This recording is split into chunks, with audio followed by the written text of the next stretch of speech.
Against Tottenham from 2 o'clock, commentary of the Monaco Grand Prix. Max Verstappen is on pole and Rosanna Tennant is on the grid for us. And it's a busy grid. It's starting to fill up, not just with the drivers and their cars, but with a who's who, with a celebrity guest list featuring stars from the music world, the sporting world. You literally cannot move for people here on the grid in Monte Carlo. Joining me down in Monte Carlo is Jolyon Palmer, former Formula One driver. Jolyon, we have Max Verstappen on pole position alongside Fernando Alonso. Fernando's looking for his 33rd win in the sport. Did it all come down to the start for Fernando to get a jump on Max this afternoon? In theory, yeah, because it's a track that you can't overtake on, really. But for some reason, considering that, I'm really excited for the Grand Prix still. It's been processional for the last few years. Even if there's been some jeopardy for the wins, it's not come to fruition. I just think with the qualifying we had yesterday, it was breathtaking. And with Alonso and Verstappen on the front row, the start will be crucial. And I'm really looking forward to at least the start, and then hopefully the next 77 laps will be good as well. Well, Jolyon, you're talking about jeopardy. I'm going to bring in F1 commentator Harry Benjamin. Harry, you've been taking a look and monitoring the weather forecast over the weekend, and as I look up from the grid, there are clouds billowing over the hills surrounding Monte Carlo. That could throw a little bit of jeopardy into the mix this afternoon, couldn't it? Absolutely, yeah, let's stir that pot as much as we can, Rosanna. Absolutely. There was a 10% chance this morning, but as myself and Jolyon were just discussing in the commentary box, it doesn't look like it's really going to come, but in Monaco the weather can change really quickly, so if there's one small glimpse of hope, that is what we can hold on to. But Palmer's sat next to me and he is shaking his head. Well, you know that when there's a 10% chance that it rains, there's a 90% chance that it doesn't rain, you just forget about that 90% just for a little bit. Come on, because otherwise, as you say, the only chance is down into turn one. Well, we're going to need a little bit of chance up and down the field this afternoon after Checo Perez's crash in qualifying yesterday. He starts from the back. He's going to need everything to go his way this afternoon. So difficult. And what does this do to the championship battle, Jolyon? He needs to put that out of his mind, surely. Yeah, I mean, it basically will kill it if Verstappen wins and Perez gets no points. So there's a subplot. Verstappen v Alonso at the front. I mean, Esteban Ocon starts third, which could be another headline for the French driver to get a podium here. But at the back is the next big story. Perez crashed out yesterday in the start of qualifying. It was a pretty big mistake for a championship challenger. He needs to take what he can from this, and he needs to cross his fingers, although don't take your hands off the wheel around here, but he needs to hope that something happens to Verstappen as well for his championship, because if it finishes like this on a track that's so difficult to overtake on, Perez's championship hopes have gone up in smoke with yesterday's crash. Yeah, 14 points the gap coming into this weekend, and with overtaking, as Jolyon says, at an absolute minimum around here, it's going to be tough. He'll be hoping for some kind of strategic masterclass, but even then, that'll only get you so far. Jolyon called it catastrophic yesterday. I disagreed, but I've slept on it, and it probably is a little bit catastrophic, Rosanna, for Sergio Perez. Do you know what? It may well be. I'm just going to jump in and have a chat with some of the celebs on the grid this afternoon. Tom Kerridge, you're getting selfies on the grid. What a place to watch a motor race, eh? Oh my God, it's so exciting. You know, like the energy here in Monaco is just always incredible. But I think there's something about it being so compact, and then it's in this incredible, beautiful town, Principality, and you've just the whole energy, it's not just a racetrack,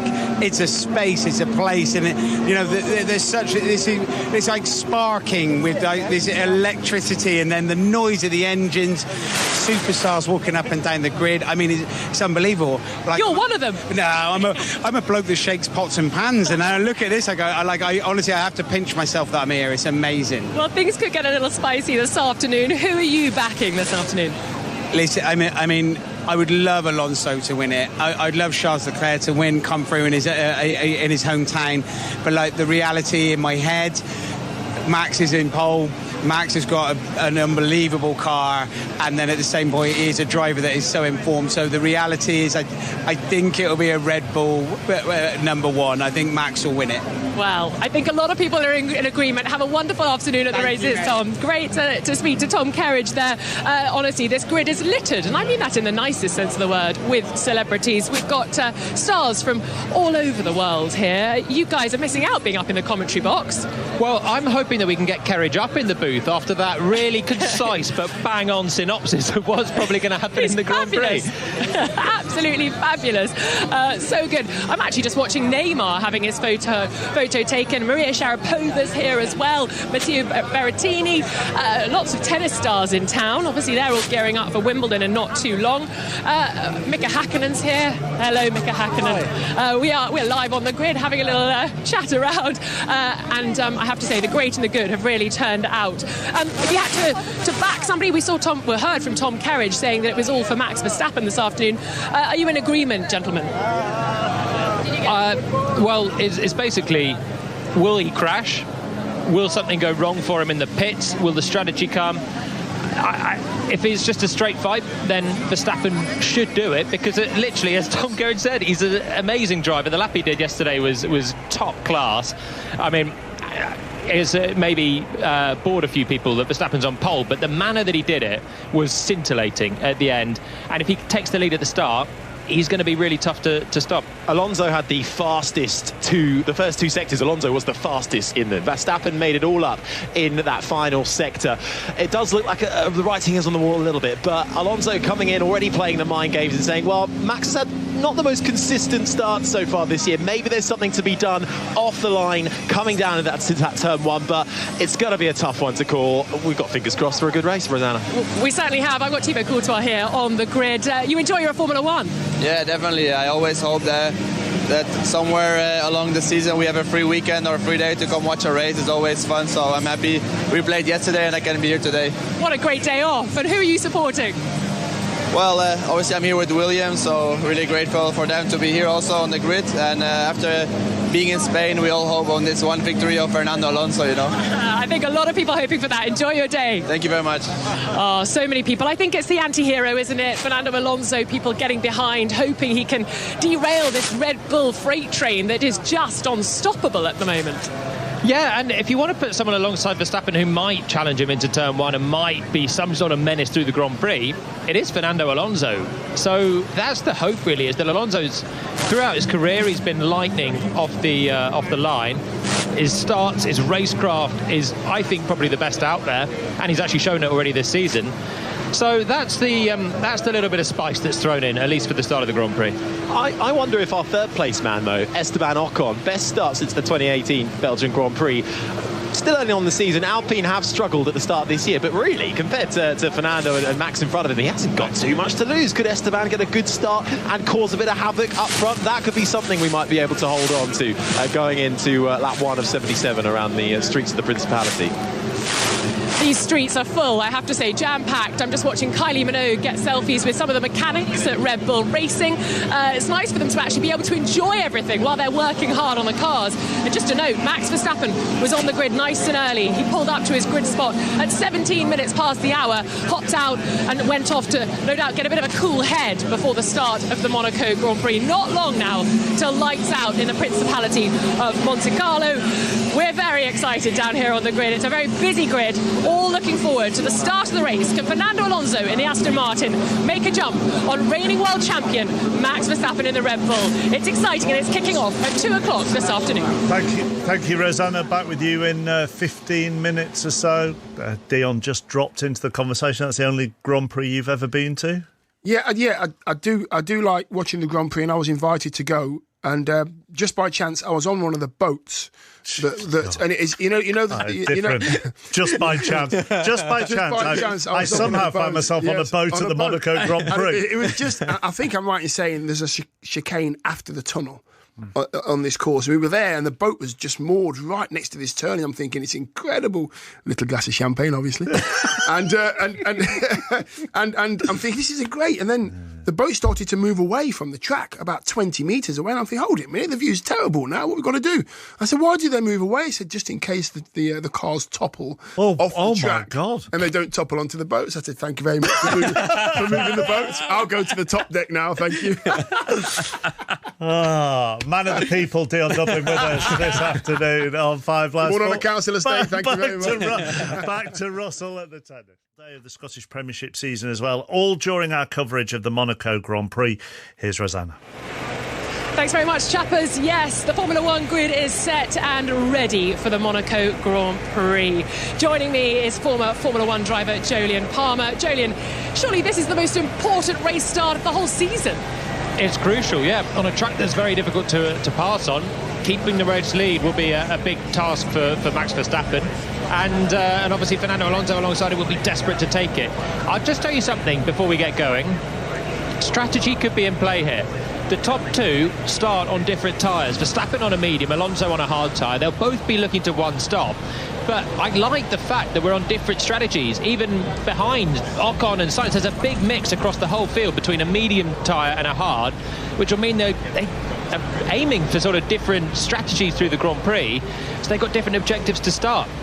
So some uncertainty from the teams as to which to go for. Harry Benjamin, F1 commentator, also in the commentary box today. Weather. I'm going to talk about the weather forecast, Harry. How is it looking? Oh, I regret bringing it up now, Rosanna.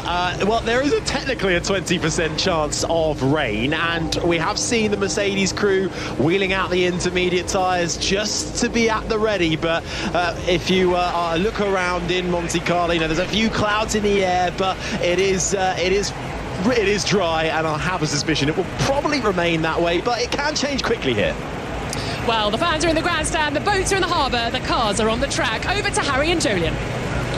Thank you very much, Rosanna Tennant, down in the pit lane for us as the formation lap then gets underway. Let's take you through the grid as they line up for round 6 of the Formula One World Championship in 2023. It is Max Verstappen in the Red Bull on pole position. Alongside him will be the Aston Martin of Fernando Alonso. Esteban Ocon in the Alpine gets his best start since the 2018 Belgian Grand Prix, equals 3rd place in front of Carlos Sainz. Lewis Hamilton rounds out the top 5. Charles Leclerc, with a 3-place grid penalty for impeding Lando Norris in qualifying, starts 6th in front of Pierre Gasly. George Russell is 8th. Yuki Tsunoda in the AlphaTauri has looked very fast all weekend long. He starts from 9th. Lando Norris rounds out the top 10 just in front of his McLaren teammate Oscar Piastri. Nick de Vries, with his best quali of the year, goes from 12th in the AlphaTauri in front of Alexander Albon in the Williams. Lance Stroll, struggling in his Aston Martin, is down in 14th in front of Alfa Romeo's Valtteri Bottas. 16th is Logan Sargent in the other Williams. 17th is Kevin Magnussen in front of his teammate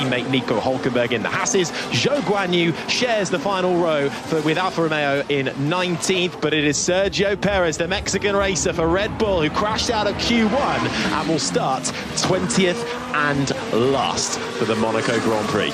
Right, just to quickly update this strategy talk, as they're already coming around towards the end of the lap. It's very short for Verstappen to lead them on this formation lap. Alonso's on the hard tyre. He will have a worse start, in theory, than Verstappen alongside him. If he can get ahead of Verstappen, he's looking great for this, because he will have tyre life around the pit stop phase. And if you can't take the lead at the start, it's very difficult to do it on track. So in the pits is the next best place. And I like the fact for Alonso and Aston Martin, they're on a different strategy to Verstappen, because it will give them some pace around the crucial window halfway through this Grand Prix. Rosanna, it's a short lap round here. Max Verstappen already approaching his grid box on the grid. Yeah, he made light work of that short lap yesterday afternoon. Can he make light work of a start this afternoon against two-time world champion Fernando Alonso? Looking out over the harbour, there are clouds in the skies. It's very overcast now and a slight breeze. Will there be rain? Huge question. Do the teams need to think fast if suddenly the conditions change? We're set for what could be an interesting first part of the Monaco Grand Prix.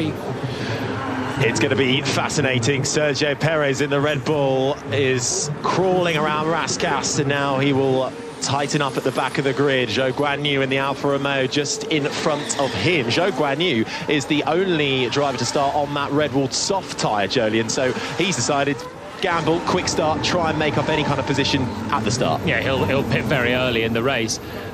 For Verstappen, he's got the better tyre to start the race, but so does Esteban Ocon in the Alpine. Starts 3rd, also on a medium. So for Alonso, if he wants to make use of the hard later on, he's got to at least keep 2nd into turn 1. Well, they are all lined up onto the grid. It is Max Verstappen in the Red Bull on pole position. Fernando Alonso and the Aston Martin is alongside him. It's all eyes to the lights and foot to the floor as we go racing in Monaco, and it's a good start from Max Verstappen. Fernando Alonso is coming under pressure from Esteban Ocon in 3rd, who looks down the inside and knows slightly, but he bails out of it. Meanwhile, further back, Lewis Hamilton is nearly going side by side with Carlos Sainz in the Ferrari. He stays in his position, but it's a good start from Max Verstappen, who holds on to that lead crucially.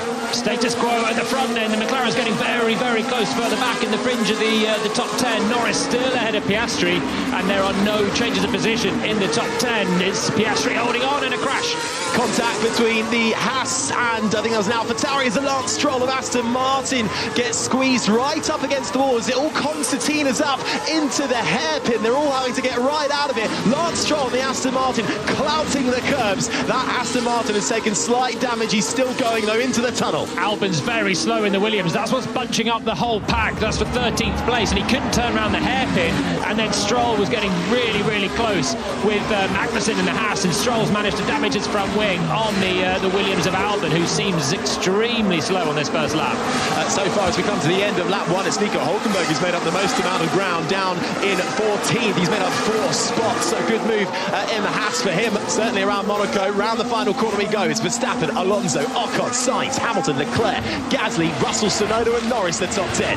So Perez had actually made a place on the first lap to Zhou, but he's lost it again, and now Pitters already at the end of lap 1. Hülkenberg in, Perez in and Zhou all in to just try and find a bit of clear space. But for Perez, I don't really understand the strategy, I'll be honest.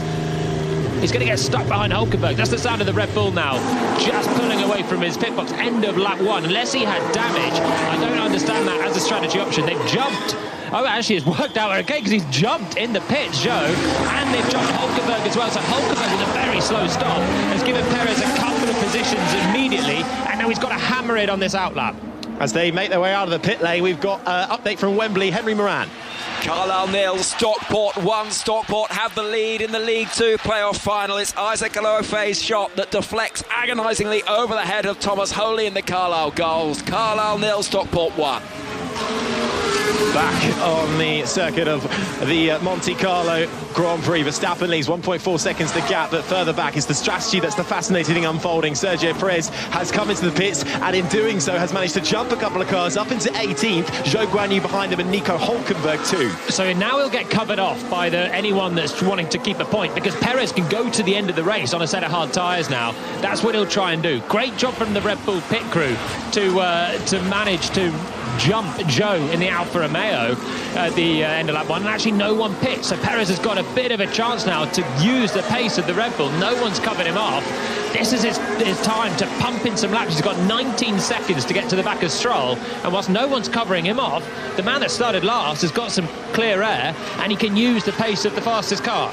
Sergio Perez trying to keep his championship challenge to his teammate alive. The gap coming into this race was 14 points, but he has got an awful long way to go if he wants to score anything come the end of this Grand Prix. I wonder if Nico Hülkenberg came into the pits because he picked up damage, because he's been noted for an incident involving Logan Sargent where it all concertinaed up coming towards the hairpin too, and that is also an incident involving George Russell has been noted too. Incorrect starting location. Bad news for Russell. We've seen a couple of penalties early on in the season for that with Fernando Alonso. Most crucially in Jeddah, was Russell just over the front of the grid box in the Mercedes that started 8th. He's still running in 8th, but an investigation into that normally results in a penalty when they're already looking at it. It's because they've got reason to check it out. Maybe it was Hülkenberg into Sargent then, rather than Albon going slowly on the first lap, and that's why Hülkenberg had an 11-second stop, and that is also helping to free up Perez. So Perez has, with purely the help of his pit crew, got himself into some clear air, and he's going to be flying now, fastest man through the first couple of sectors on this lap. He can just put loads of time into everyone, and they're going to have to start thinking about covering him off. You're listening to a replay and the sounds of Lance Stroll, the Aston Martin, approaching the hairpin. This is him on the radio. So much contact, man. Sheer disaster. Gets squeezed right up against the wall by Albon, and Albon then slow on exit, gets another hit with the Aston Martin. The AlphaTauri as well of Nick de Vries just in front of them, and I think Hülkenberg picked up a little bit of front wing damage further back, just being forced to brake early. Yeah, it was Albon that was slow on the first lap, and that was the Stroll incident, who sort of drove into the wall with a bit of an opportunistic one. Hülkenberg steamed down the inside of Sargent. Wait, what was that? Race. Head down, everybody, sorry. It was an overtake in Monaco from Hulkenberg. It was a pretty punchy one, locked up down the inside of Mirabeau, the turn 5 hairpin, and it was good stuff there from Nico Hulkenberg. I think it's under investigation, but we haven't seen much more of an angle. It looked okay. Perez does the fastest lap, and by the way, he's 2 seconds faster than anyone else in the Grand Prix right now. So this is working for him. He'll catch the back of Stroll in no time. He's nearly 4 seconds quicker than the midfielders. No one's covered him off, and he's just going to sneak into an undercut position on kind of everyone at this stage. It's fascinating to see how that will unplay. His teammate currently has a 1.9 second gap at the front of the field to Fernando Alonso. Esteban Ocon holding on to third. And then it's Sainz, Hamilton, Leclerc, Gasly, Russell, Tsunoda and Norris rounds out the top 10. Nico Hulkenberg was under investigation for causing a collision, and that outcome is he's been awarded a 5-second time penalty for it. Unfair? I want to see another angle of it. Overtaking in Monaco is really verging on impossible, and he went for it and kind of pulled it off. Sargent's still in the race. It wasn't a huge amount of contact. It was causing a collision that Hulkenberg's been done for. Was it? I want to see a better angle of it. I think it seems a bit harsh. Russell's still under investigation from what we're seeing. So the stewards will now look at that, and that will be a bigger one. Russell in 8th position. Didn't get a great shot of what he was doing at the start, but could well face himself a 5-second penalty for not starting in his start box, which is needless to say a bit of a sloppy one. You're listening to the sound of Charles Leclerc in his Ferrari through turn 1 as we climb up the hill, up through the gears. He is staring at the back of Lewis Hamilton in the Mercedes. Leclerc did qualify in 3rd initially, but a grid penalty meant he had to start from 6th for impeding Lando Norris in qualifying. He's not really challenging Hamilton at the moment. He's about 6.5 tenths behind him, but equally Hamilton about a second behind Carlos Sainz as well. 4th, 5th and 6th they are. For the life of me, I can't work out why no one's covered off Perez, who's now set another fastest lap. He's still 3 seconds quicker, 4 seconds quicker than the cars ahead of him. He's marching up to the back of Lance Stroll. He'll get stuck when he gets there, but the whole rest of the field is still stuck together, and they have to make a pit stop, whereas Perez can try and take these hard tyres all the way to the flag if he wants. And how difficult it is to overtake on track, he's doing it through strategy at the moment, and everyone's letting him. There's the likes of Yuki Tsunoda in 9th and Lando Norris in 10th. They could do the same strategy. They started on medium tyres. They could bolt on hards, cover off Perez, snooker him in, and keep the Red Bull behind him from there. But they've allowed him to, right now, temporarily undercut him, because if everyone else were to pit into this lap, Perez would be 6th or 7th. That's how much inroads he's making, and is still coming in thick and fast.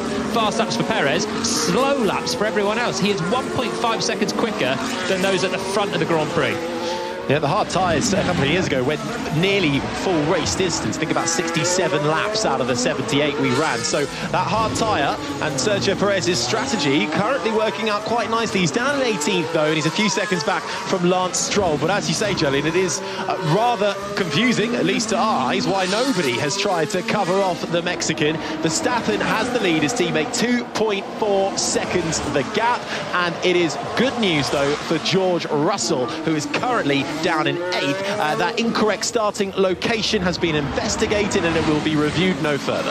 Okay, so interesting that they investigated it. Obviously saw something that they weren't sure about, the stewards, but they have said fine. It's a curved start, so it can be a little bit misleading, especially for Russell was on the outside of the grid in 8th and maybe was lining up in one part with his tyre right on the front and the other part was a bit further back. I don't know. Either way, good news for Russell. He can carry on in 8th position. You're listening to the AlphaTauri of Nick De Vries coming through the swimming pool chicane. Best qualifying of the year for Nick De Vries, the rookie, under a bit of pressure at the moment with some poor results so far compared to his teammate Yuki Tsunoda. But Tsunoda up in 9th, De Vries in 12th, where he started, chasing down the two McLarens. Piastri directly in front. Piastri on the harder tyre though, out of De Vries on the medium, and also Norris on the medium too. So Piastri deciding he's going to try and play the long game a little bit more than his teammate is. So where we're at Verstappen leads from Alonso. They are matching lap times. It's impressive from Alonso. On the hard tyre, he's still just 2 seconds back from Max Verstappen on lap 8. Then there's a gap coming. Ocon did a great job to be starting third today in the Alpine, but he is a second a lap slower than the top 2, so they're away. 9 seconds back from the race leader is Esteban Ocon. He's already 7 seconds back from Alonso. So we've got a 2-horse race out front, and Ocon would be chuffed to finish on the podium. He's got a completely different aim to both Verstappen and Alonso, and he's driving accordingly, looking after the tyres that he's on, the mediums, and he's queuing up everyone behind him. But Perez is bringing himself into play for this, because with every passing lap he's into undercut range for the top 3 at this stage, and he doesn't have to make another pit stop in the Grand Prix. So Perez is hauling himself back into range of some points. He's now on the back of Lance Stroll, so his pace will now be stifled. He's going to have to do some overtaking if he wants to be a hero and move forward even more. But because everyone is tightly packed behind Ocon, no one else is able to build a gap, and they're all going to be passed by Perez if and when they have to pit. Start of lap 9 then of 78 here in Monaco. Max Verstappen leads ahead of Fernando Alonso and Esteban Ocon in the Alpine, the top 3. Then is the first of the Ferraris, Carlos Sainz in front of Lewis Hamilton, Charles Leclerc, Pierre Gasly 6th and 7th in front of Russell, Tsunoda and Norris, who round out the point scorers. Then it's Piastri in 11th, De Vries, Albon, Bottas and Sargent the top 15. Kevin Magnussen is 16th ahead of Lance Stroll, Sergio Perez. Zhou Guanyu is 19th ahead of Nico Hülkenberg in the Haas in 20th. Still all 20 runners going here. You're listening to the Monaco Grand Prix live coverage of it with myself, Harry Benjamin. Alongside me is the former Renault Formula 1 driver Jolyon Palmer. Down in the paddock is Rosanna Tennant.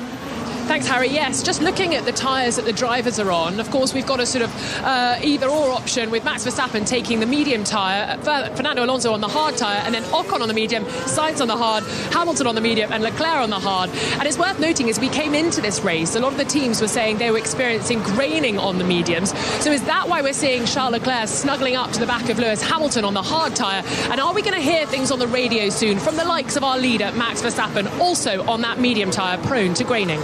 They're all driving accordingly to save the tyres right now. And when Perez was in clear air, he was so much quicker than everyone because he's pushing. And he's now stuck in behind Lance Stroll, and his pace will go no further, really, unless he can make an overtake. But it was a real demonstration of what a driver in clear air can do and how everyone else is managing the tyres. Verstappen's just done a personal best lap on the last lap. Here's Fernando Alonso. Which axle you're wearing? So, Fernando, it's all about the rears, the left rear, it's all about that. So we're happy to use the front to protect the rears. Which axle are you worried about? That's for tyre management, and Alonso and the Aston Martin team deciding that it's all about saving the rears there. And he's in a decent position, still quite a long way clear of Ocon, who is bunching up the rest of the pack. They're going to have to start to get a shift on, though, to make a gap again to Perez, who's stuck in the traffic. Effectively now, Perez, using the pace of the hard tyre, he's managed to bypass everyone, and he's effectively having a zero-stop race in this Grand Prix. He can do, because he's pitted from last. He's caught back up to where he would have been had he not pitted, and he can go all the way. So now it's just about how much quicker Ocon, Sainz, Hamilton, Leclerc can go to try and extend a gap back over Perez whilst he's stuck in behind Lance Stroll, who was, of course, in the wars on the opening lap, down to 17th for the other Aston Martin. But Sergio Perez, the street king, the tyre whisperer, could well be able to hold on to those hards till the bitter end. We'll see how his progress goes. But right now, it's a bit of a stalemate, to be honest. The closest fight happening into the hairpin they go is Esteban Ocon in third and Carlos Sainz in fourth. Ocon on that medium tyre, perhaps, as Rosanna was saying, starting to fade slightly as Sainz is right onto the back of Ocon as they come into the tunnel. He's right with him, Carlos Sainz, the Alpine and the Ferrari. Let's push him to his tires. As he goes for a move down into the Nouvelle chicane, there's contact, though Ocon covers him off. Carlos Sainz has to go straight over, and the front left of his front wing is hanging off and has broken off. Sainz able to keep going, but damage between Ocon and Sainz. Yeah, Sainz went for a lunge from a long way back. Fair play for giving it a go, and Ocon saw him coming and moved quite a long way in the braking zone towards the inside. Sainz then tried to back out of it, and it was just a slight touch. I thought he was going to absolutely nerf into the rear of the Alpine and ruled them both out of the race. Keep really early, check that front wing. Broken front wing. Stay out for a moment. No damage. It's okay. Okay, so Sainz has still got pace and he's still right with Ocon, but the end plate of his front wing is dangling off. He might get a black and orange flag, although it's now broken away from the car, so that actually should save him. And he's still got some pace. He's still right on the back of Ocon. We might get take two here as they come down towards the tight left-hander at turn 6, the hotel hairpin, through the right of Portier. Then there's another corner, and he'll be back into the tunnel to give it a go.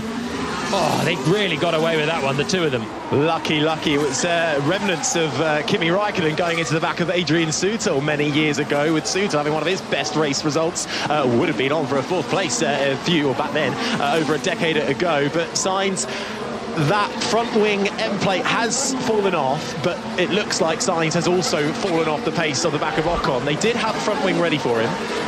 I need to know the damage. How much load? We are checking. I think he moved a bit late on the braking, to be honest. Copy that.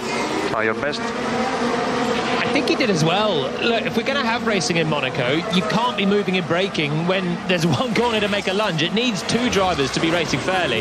And Ocon, we're yet to see a replay of it, but it did look at the time like Sainz was going for a big lunge from a long way back, but Ocon did see him coming and start to turn in very early, which initiated the incident. So I think he's got a fair point there, really, for Carlos. Still going okay. Front wing definitely damaged, and Ferrari are down there in the pit lane ready to replace it should he pit, but he doesn't need to. Still where he was before that bit of contact, stuck in 4th place behind Esteban Ocon. Bit of front wing damage, though, will stop his chances of having another go. Yeah, he's still trying to get back onto the back of Ocon. Here's Alonso. Puncture on the left, right.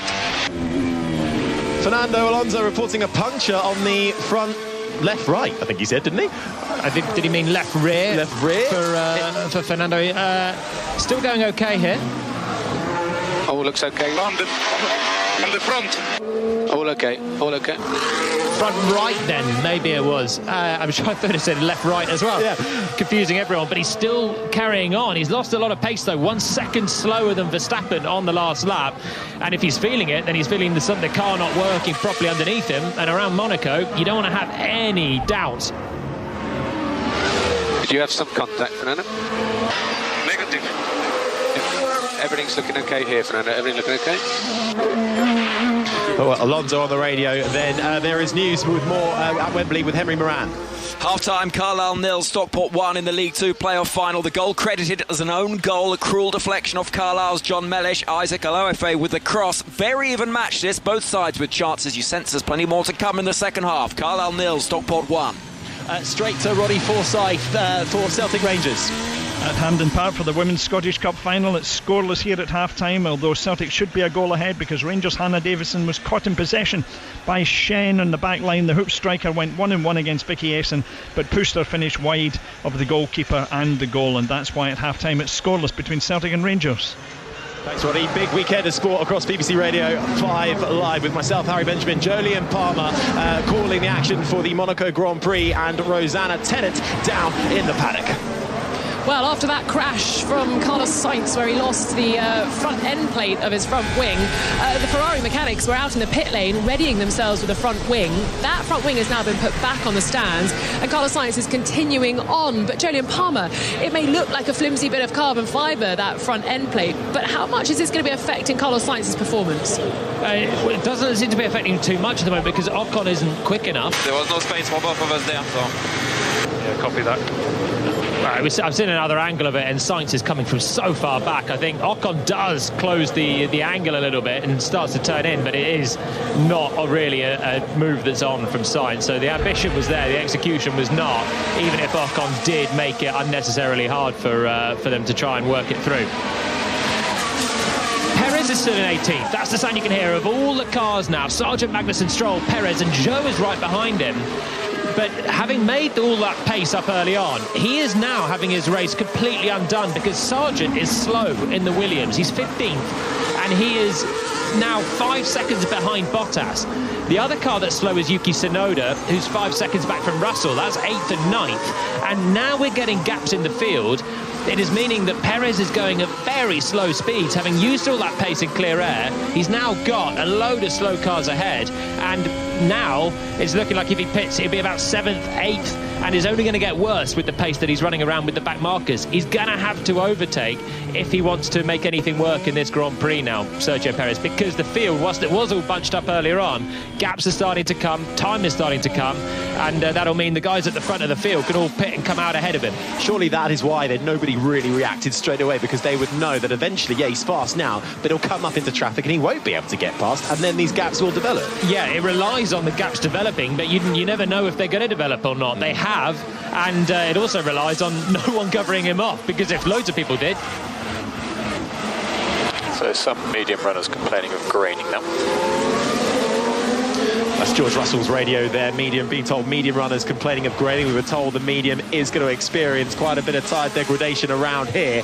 Russell is in 8th on the hard, so hoping to try and capitalise on that. Tsunoda is behind him, but as you said, Jolene, is about 5 seconds off the back of Russell, which is one of those other gaps that's developed. I fancy a move coming up here. Magnussen on the back of Sargent, and if anyone will give it a go, Kevin Magnussen.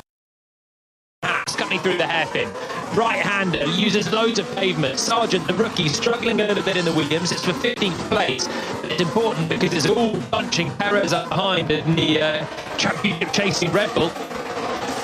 Through the tunnel we go as they head out into the light. Logan Sargent in his blue Williams into the braking zone through the Nouvelle chicane. The Haas follows shortly, as does the Aston Martin of Lance Stroll. Sergio Perez is right there too. It's just a couple of tenths back to show Guan Yu. So one mistake from somebody could well open up some nice opportunities, but Kevin Magnussen, the Danish racer, is all over the back of Logan Sargent. Well, we've also got a few problems with the line in Monaco at the moment, so we will try and return to them. We'll just close it down and then dial it back up, and we'll be back to Harry with Max Verstappen leading the Monaco Grand Prix after 17 laps.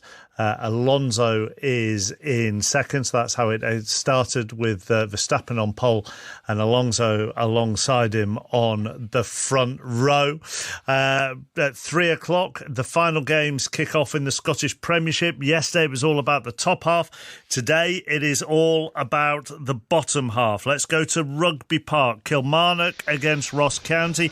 Gavin Wallace will explain what could, might, will happen. Yes, chappers, good afternoon from a sun-kissed Rugby Park. Lots at stake this afternoon. The stage is set for, and one of these teams actually will at the very least end up playing Partick Thistle in a Premiership playoff. Potentially, Ross County could still go straight down. Now, you need to pay attention to this, chappers. There's still lots of permutations. Kelly would need to win 4-0. Dundee United would need to do the same in their game today, and then that would mean United would play in the playoff against Partick Thistle. Failure of that, then it's as you were. If Kelly win, they'll stay up. Ross County go into the playoff, but the stakes really could not be higher. County first come into the top flight in 2012 and all bar one season have stayed there. Kelly spent last term in the second tier for the first time in over 28 years. The home side have amassed 29 of their 37 points here at Rugby Park. The visitors have only managed 4 wins on the road, so expect a frantic and nervy affair as it's all to play for, and it's certainly not signed, sealed and delivered yet in the Scottish Premiership, chappers. It certainly isn't. So Kilmarnock, Ross County, Dundee United go to Motherwell. We've got Connie McLaughlin there for us. The other game this afternoon, St Johnstone and Livingston. From 4:30 we'll be at Goodison Park with Ian Dennis for Everton at home to Bournemouth, but we're also at all 10 Premier League games, including John Murray, who will be at Leicester, and Alistair Bruce Ball, who will be at Leeds. Right, we've sorted out the line. Let's go back to Harry Benjamin at the Monaco Grand Prix. Thanks, chappers. And we have just had some dramatic scenes in Monaco, courtesy of Kevin Magnussen. It's not over points yet, but Magnussen and the Haas down the inside of Logan Sargent through into Mirabeau. Nicely done for the Haas driver. Sargent in the Williams struggling on his tyres through Ras Aston Martin of Lance Stroll. Sergio Perez Red Bull didn't need a second invitation to make his way through into Anthony Moat, and then Zhou Guanyu got the move done the next lap around down. Or maybe we haven't sorted the line out to Monaco. It was all right for about 10 seconds, and then it dropped again.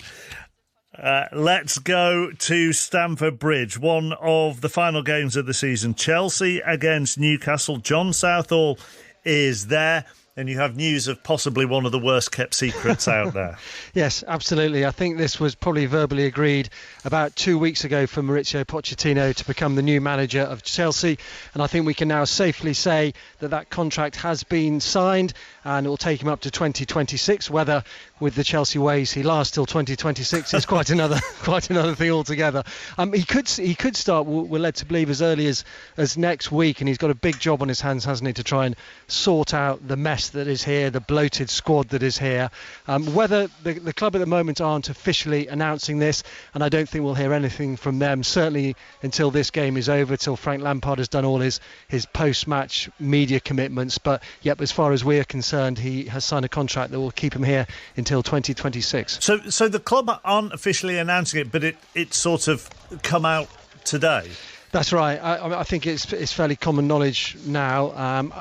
And I suppose it is a difficult one. Do the club want to officially say that Mauricio is the new manager while Frank is just preparing to take his last game at the club? And I think that probably is the only reason why they haven't come out and said it this afternoon. So possibly this evening it may come out officially, or possibly tomorrow. Certainly in the next 48 hours, I think the club will officially say it. They've sort of tried to tread the line between wanting to give, I'm guessing, Chelsea fans going today some hope and some reassuring news ahead of the start of the season without disrespecting Frank Lampard. Yeah, and I suppose the thing is that everybody knows it's going to happen, and I think everybody has known it's going to happen for the last 2 weeks. And one of the big questions is why hasn't he come in? Why hasn't he come in sooner? You know, if he did verbally agree the deal 2 weeks ago, why was he not then brought in? And I suppose from his perspective, he may well just want to have a fresh start once the season's finished. It has been a real mess here, and not be associated with what's happened here in the last couple of months. So yeah, it's a difficult one, and it's probably as you say, it's a fine balance for the club to strike as well. Now, don't go getting any hospitality from the Chelsea press room, just in case the line goes to Monaco again, and we'll need to do half an hour on Pochettino. Right, thank you very much. Third time lucky, Harry. Let's go again, shall we, chappers? Absolutely. Lap 21 of 78 here in Monaco. Verstappen is leading ahead of Alonso and Ocon. And it signs Hamilton, the top 5. Leclerc, Gasly, Russell, Tsunoda and Norris, the top 10. Carlos Sainz is currently locked into a battle over third with Esteban Ocon. They're on different tyre strategies, and Sainz and Ferrari trying to play a game of chicken, really, with Esteban Ocon to see if they can get him to come into the pits. We had a call for Sainz to come in. He did not. He stayed out and is still battling hard. Hamilton is just behind this, battling hard for 5th with Charles Leclerc. And we have also just witnessed some spectacular racing further down the field. Unfortunately for Logan Sargent, it involved him plummeting from about 15th place all the way to last. Well, we have some tech issues for a handful of laps, and I promise you it's been an overtaking frenzy in that of time. All the times for it to happen. We've had loads of it in the meantime. Most of it has been involving Logan Sargent, who has just dropped down the order and has finally made a pit stop. It's released Perez back into a little bit more, clear air. He's still behind Stroll, but they can use a bit of pace and try and salvage some strategy out of it in the other Red Bull. The other thing is Ocon still third in the Alpine, Sainz 4th. They had a bit of contact earlier on. Sainz has a bit of front wing damage, which Ocon is trying to get him a pit call for from the stewards. It's not going to work, and they're now getting towards the crucial pit stop phase. Down through the gears for Charles Leclerc, approaching the Nouvelle chicane and out again, up through the gears, foot flat to the floor, then the left-hander of Tabak beckons into the swimming pool chicane. Fast, high-speed section of this track. Immediately then through the next little second part of the chicane into Rascasse, named after the bar on the inside of the apex. There'll be a good party there this evening. I think there was even one last night too. Across the line then for Leclerc, and he is still chasing down Hamilton, not making too many gains though on his British rival for 5th and 6th currently. 10.5 seconds the gap out in front though. It's Max Verstappen who leads. Yeah, Verstappen is now marching away with it. Alonso was keeping him in check for the first 10 laps, and since then now Verstappen is really flexing in the Red Bull, 1.3 seconds quicker than Alonso on the last lap.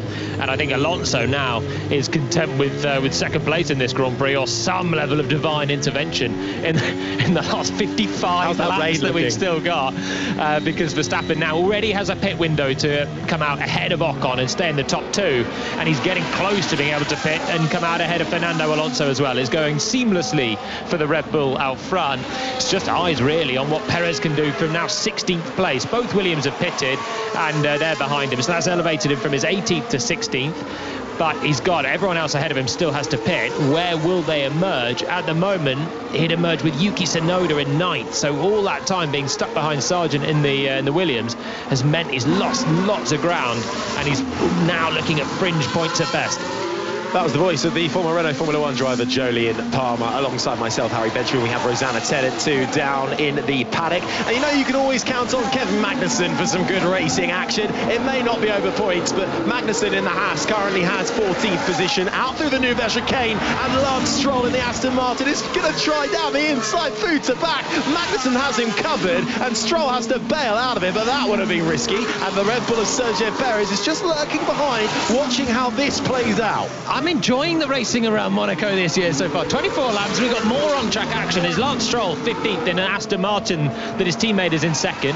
Behind is Perez, who's in 16th with his teammate in 1st. They have the fastest 2 cars, and they're stuck behind the Haas of Magnussen, who is always feisty in wheel-to-wheel combat. If these two can clear Magnussen, they'd have a decent shot at getting 5 seconds up the road and getting to Bottas, which would transform the race of Perez, who would then be, instead of looking at Tsunoda for a fight, might be looking towards a Mercedes or Gasly further up in 7th or 8th. But they've got to pass Magnussen on the track to make it happen. Magnussen is on the same tyres as them and is not about to make a pit stop. No, through the hairpin we go. Last time around in Miami, another street track, albeit a much bigger street track.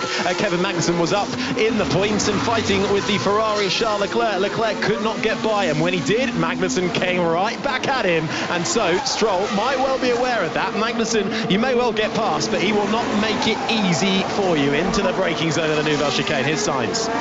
And for him, Alonso reporting rear left graining on the arm. Yes, same here. Okay. So the two Spaniards. He's higher than expected.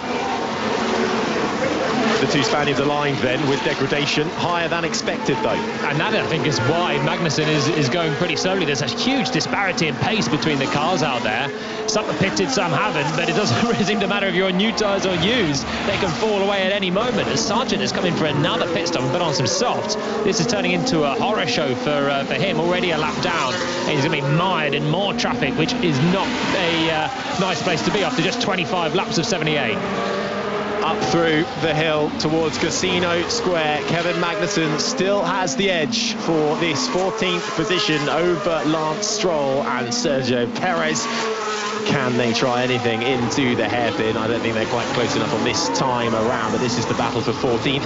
In terms of pit stops, just a reminder for you, the only people who have come into the pits are Sergio Perez, Nico Hülkenberg, Zhou Guanyu, Alex Albon, and as Jolien has just said, Logan Sargent twice. He is plumb last at the back of the field. Perez at the head of the pit stop, who's currently in 16th place.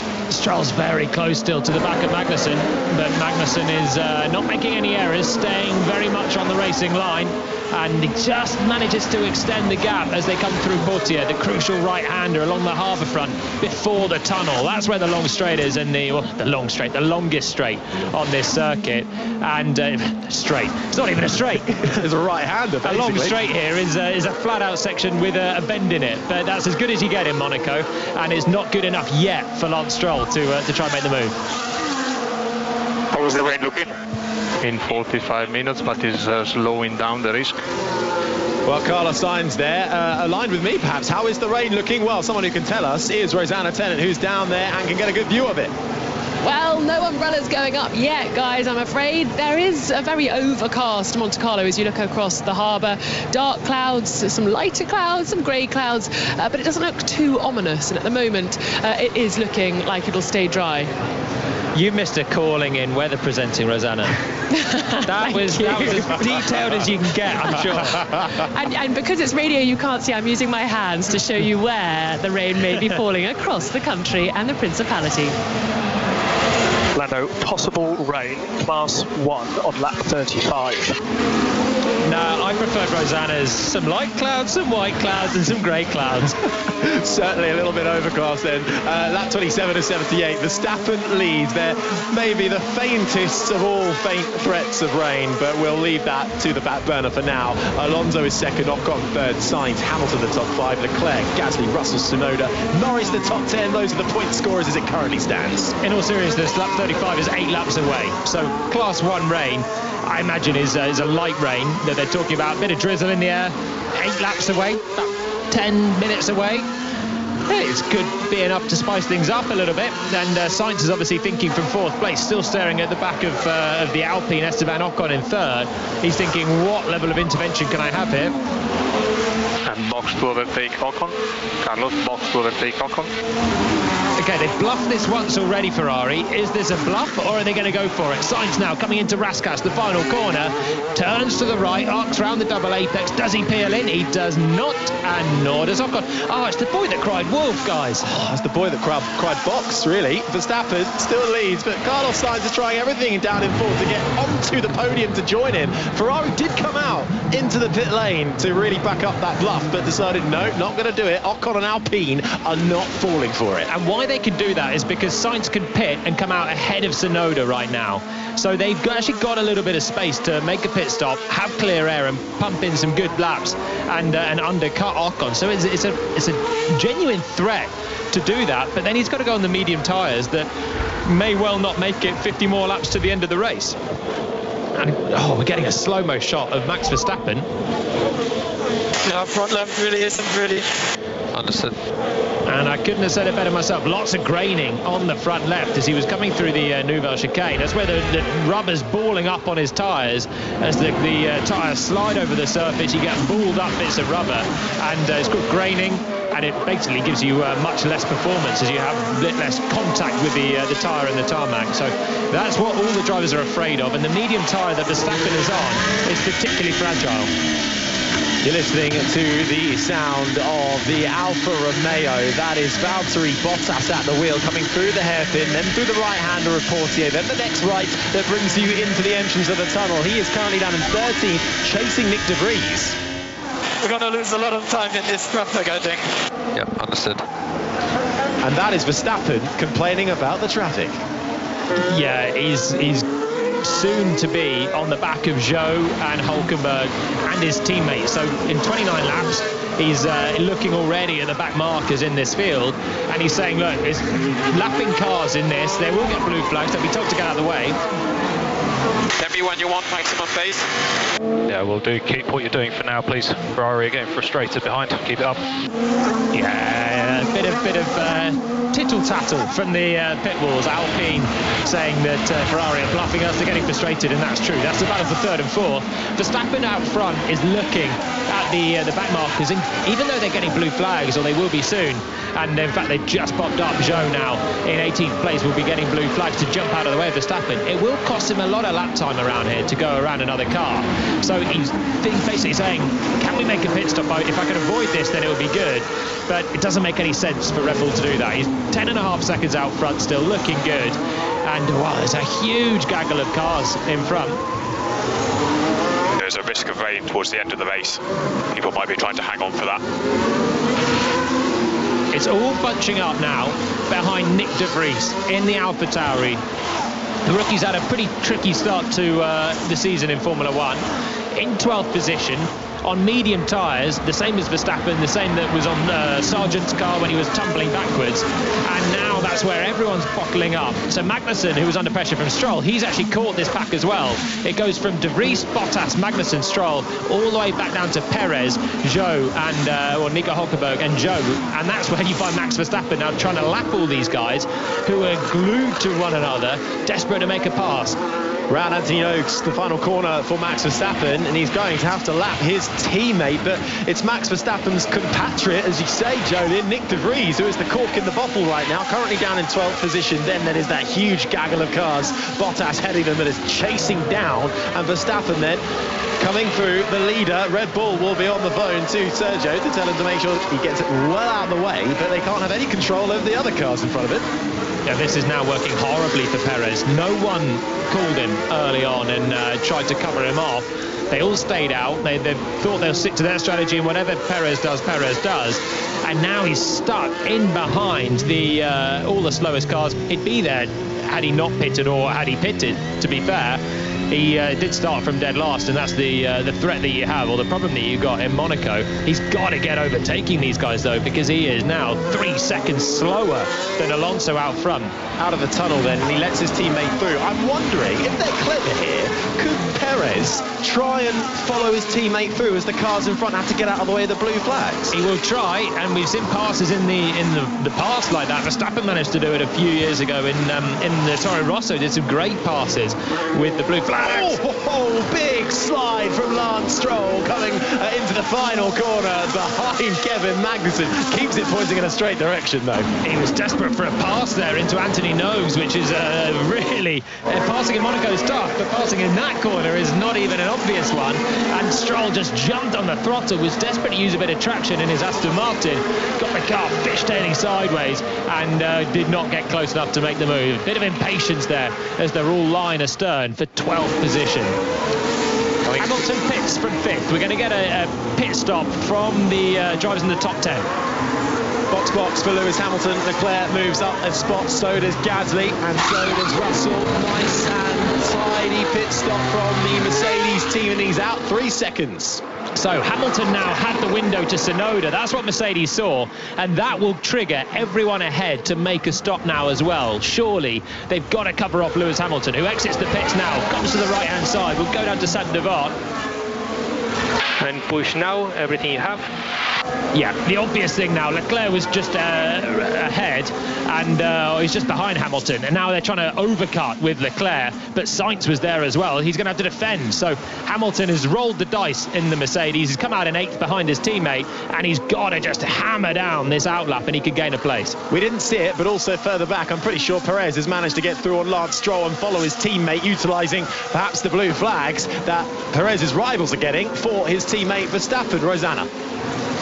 Well, we've seen Lewis Hamilton in the pit switching off the medium tyres onto that hard tyre. And does that mean we're going to see a lot of the medium tyre runners coming in now? Or, as we heard on the radio from Hugh Bird, Sergio Perez's engineer, are they all waiting in case the rain does come and they need to switch to the intermediates? We've just seen Esteban Ocon coming in, getting rid of the medium tyres. He's going to take the behinds. It's a slow stop for the Alpine team. Their heads are held in hands there in the Alpine garage. But yes, is this going to spark the medium runners to come in now? Also worth noting, Alonso on the hard tyre chasing down Verstappen. He's been quicker in consecutive laps now than Max Verstappen. He's trying to make inroads on the leader.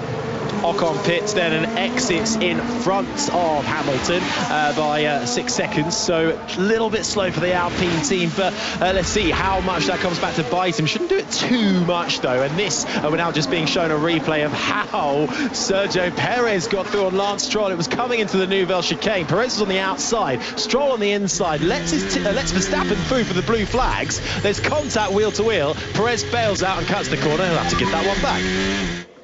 Push me off. Yeah, we saw that. What the with that? He's not allowed. Perez will get a penalty for that. He's cut the corner, he's overtaken Stroll, and he didn't give it back. He's frustrated because he was on the outside trying to follow his teammate through, and they were wheel to wheel, had a little bit of a bang of wheels, and Perez cut the corner to go through, but it's just frustration now for Sergio Perez. Sights in. This is a chance now to overcut Esteban Ocon. Slow stop for Alpine, and that's opened the window then for Sainz. This is for third place net in the Grand Prix. Leclerc, Gasly and Russell go through. Let's see then where the Ferrari comes out. They're going to be side by side as the Ferrari exits the pit lane, but it's the Alpine of Ocon who will have this in hand. Through turn one he goes, Ocon holds it. Yeah, I mean, it's almost undrivable now in the chicanes. Understood, Max. If we pit now, we fall behind Fernando. I'm sure you understand the situation. Well then, those are the permutations then for Verstappen pitted now. Alonso is behind by 6 seconds. And we know that Alonso can drive to hold the whole field up if he needs to. So Red Bull are wary. They're on these medium tyres that are falling apart now, and they're wary about just falling behind Alonso. And then you're into the realm of, well, Alonso will still have to pit, so nothing changes there unless there's a safety car or something that can interfere. So they're just running to their own thing right now. Alonso's not yet in undercut range, which is exactly what Sainz tried to do on Ocon, but Ocon did a very good outlap, having had a slow pit stop, and ended up. Perez has whacked the back of the Haas. This is going horribly for Sergio Perez, who's now got a chunk of his front wing missing, and it's getting ugly for him in the last couple of laps. Sainz didn't get past Ocon, and that's blown it for Ferrari. If I had a damage, Nico just brake tested me. That was Sergio Perez then saying that the Haas of Kevin Magnussen braking a bit too hard. It was on the exit of the Nouvelle chicane. I don't know about that. He's frustrated. He's in a Red Bull. His teammate is winning. His teammate's the championship rival, winning. Perez is on for no points here, and really he's paying the price of crashing yesterday. He's paying the price, and now he's got a damaged front wing, and it's just going horribly wrong for him. Frustration at being stuck in position, desperation to try and make some moves, and they're going to call him in to change the front wing. He picked up big damage ramming the back of Hülkenberg. And it's a pretty sorry sight for one Red Bull. The other one is still doing things okay. And whilst Alonso chipped away at the lead, he's also now got to come through the blue flags. Well, Perez in the Red Bull peels in, and they change the tyres. They put the front wing on, and the Mexican is ready to head back out. So lots of change there, but still a fairly neat and tidy pit stop, 11 seconds, including the front wing. That incident between Perez and Stroll will not be investigated now, because technically the place was given back. His signs. Exactly what I talked about. Exactly what I talked about. Low intro, Hamilton 1.4 behind. The main target there was to cover Hamilton. Hamilton 1 second behind. I don't care about Hamilton. I was weak. I can see exactly why Sainz is fuming. He was on the right tyre to stay out, on the hards. He doesn't care about keeping fourth. He wants third. He wants to stand on the podium in Monaco. They had a chance to overcut Ocon, but Ocon actually did a good out in-lap after having a slow stop. And now Ocon is still ahead of Sainz. They've got no more strategy to play in, apart from Sainz is on a tyre that won't make it to the end of the race, or won't make it without dropping away. So he's actually just going to be looking in his mirrors now for the second half of this Grand Prix. We're just coming up to half distance, and Ferrari had one shot at strategy with him, and they've blown it. They've thrown it straight away to try and defend from Hamilton. I can see their logic, but I also can see if you're a driver here, you don't care, fourth or fifth. You want to be on the podium in Monaco, and that's what Sainz has spent half a race trying to do, and now he won't get it. The chance now for Leclerc, who's in third, to do it. What is Charles' pace? Charles lap is 17.5 in free air. I was doing 65. Yeah, he's fuming, and rightfully so. Rightfully so. Ferrari pitted him just as Sainz had got clear air. Ocon had pitted.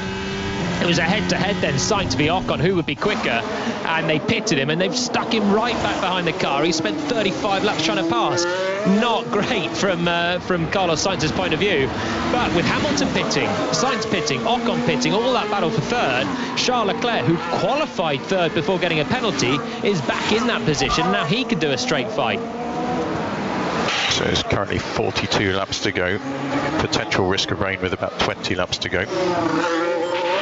Albon being informed of the lap count and the weather potential as we start lap 38 of 78 around the streets of the Principality. Lance Stroll is in the wars once more, coming around the final corner, trying to get through on Kevin Magnussen. There's contact between Stroll's front left and Magnussen's rear right. They both carry on through the corner, and actually amazing, Stroll didn't really pick up any more damage from that. I think it's made of steel, that Aston Martin. It just has had so much contact this year.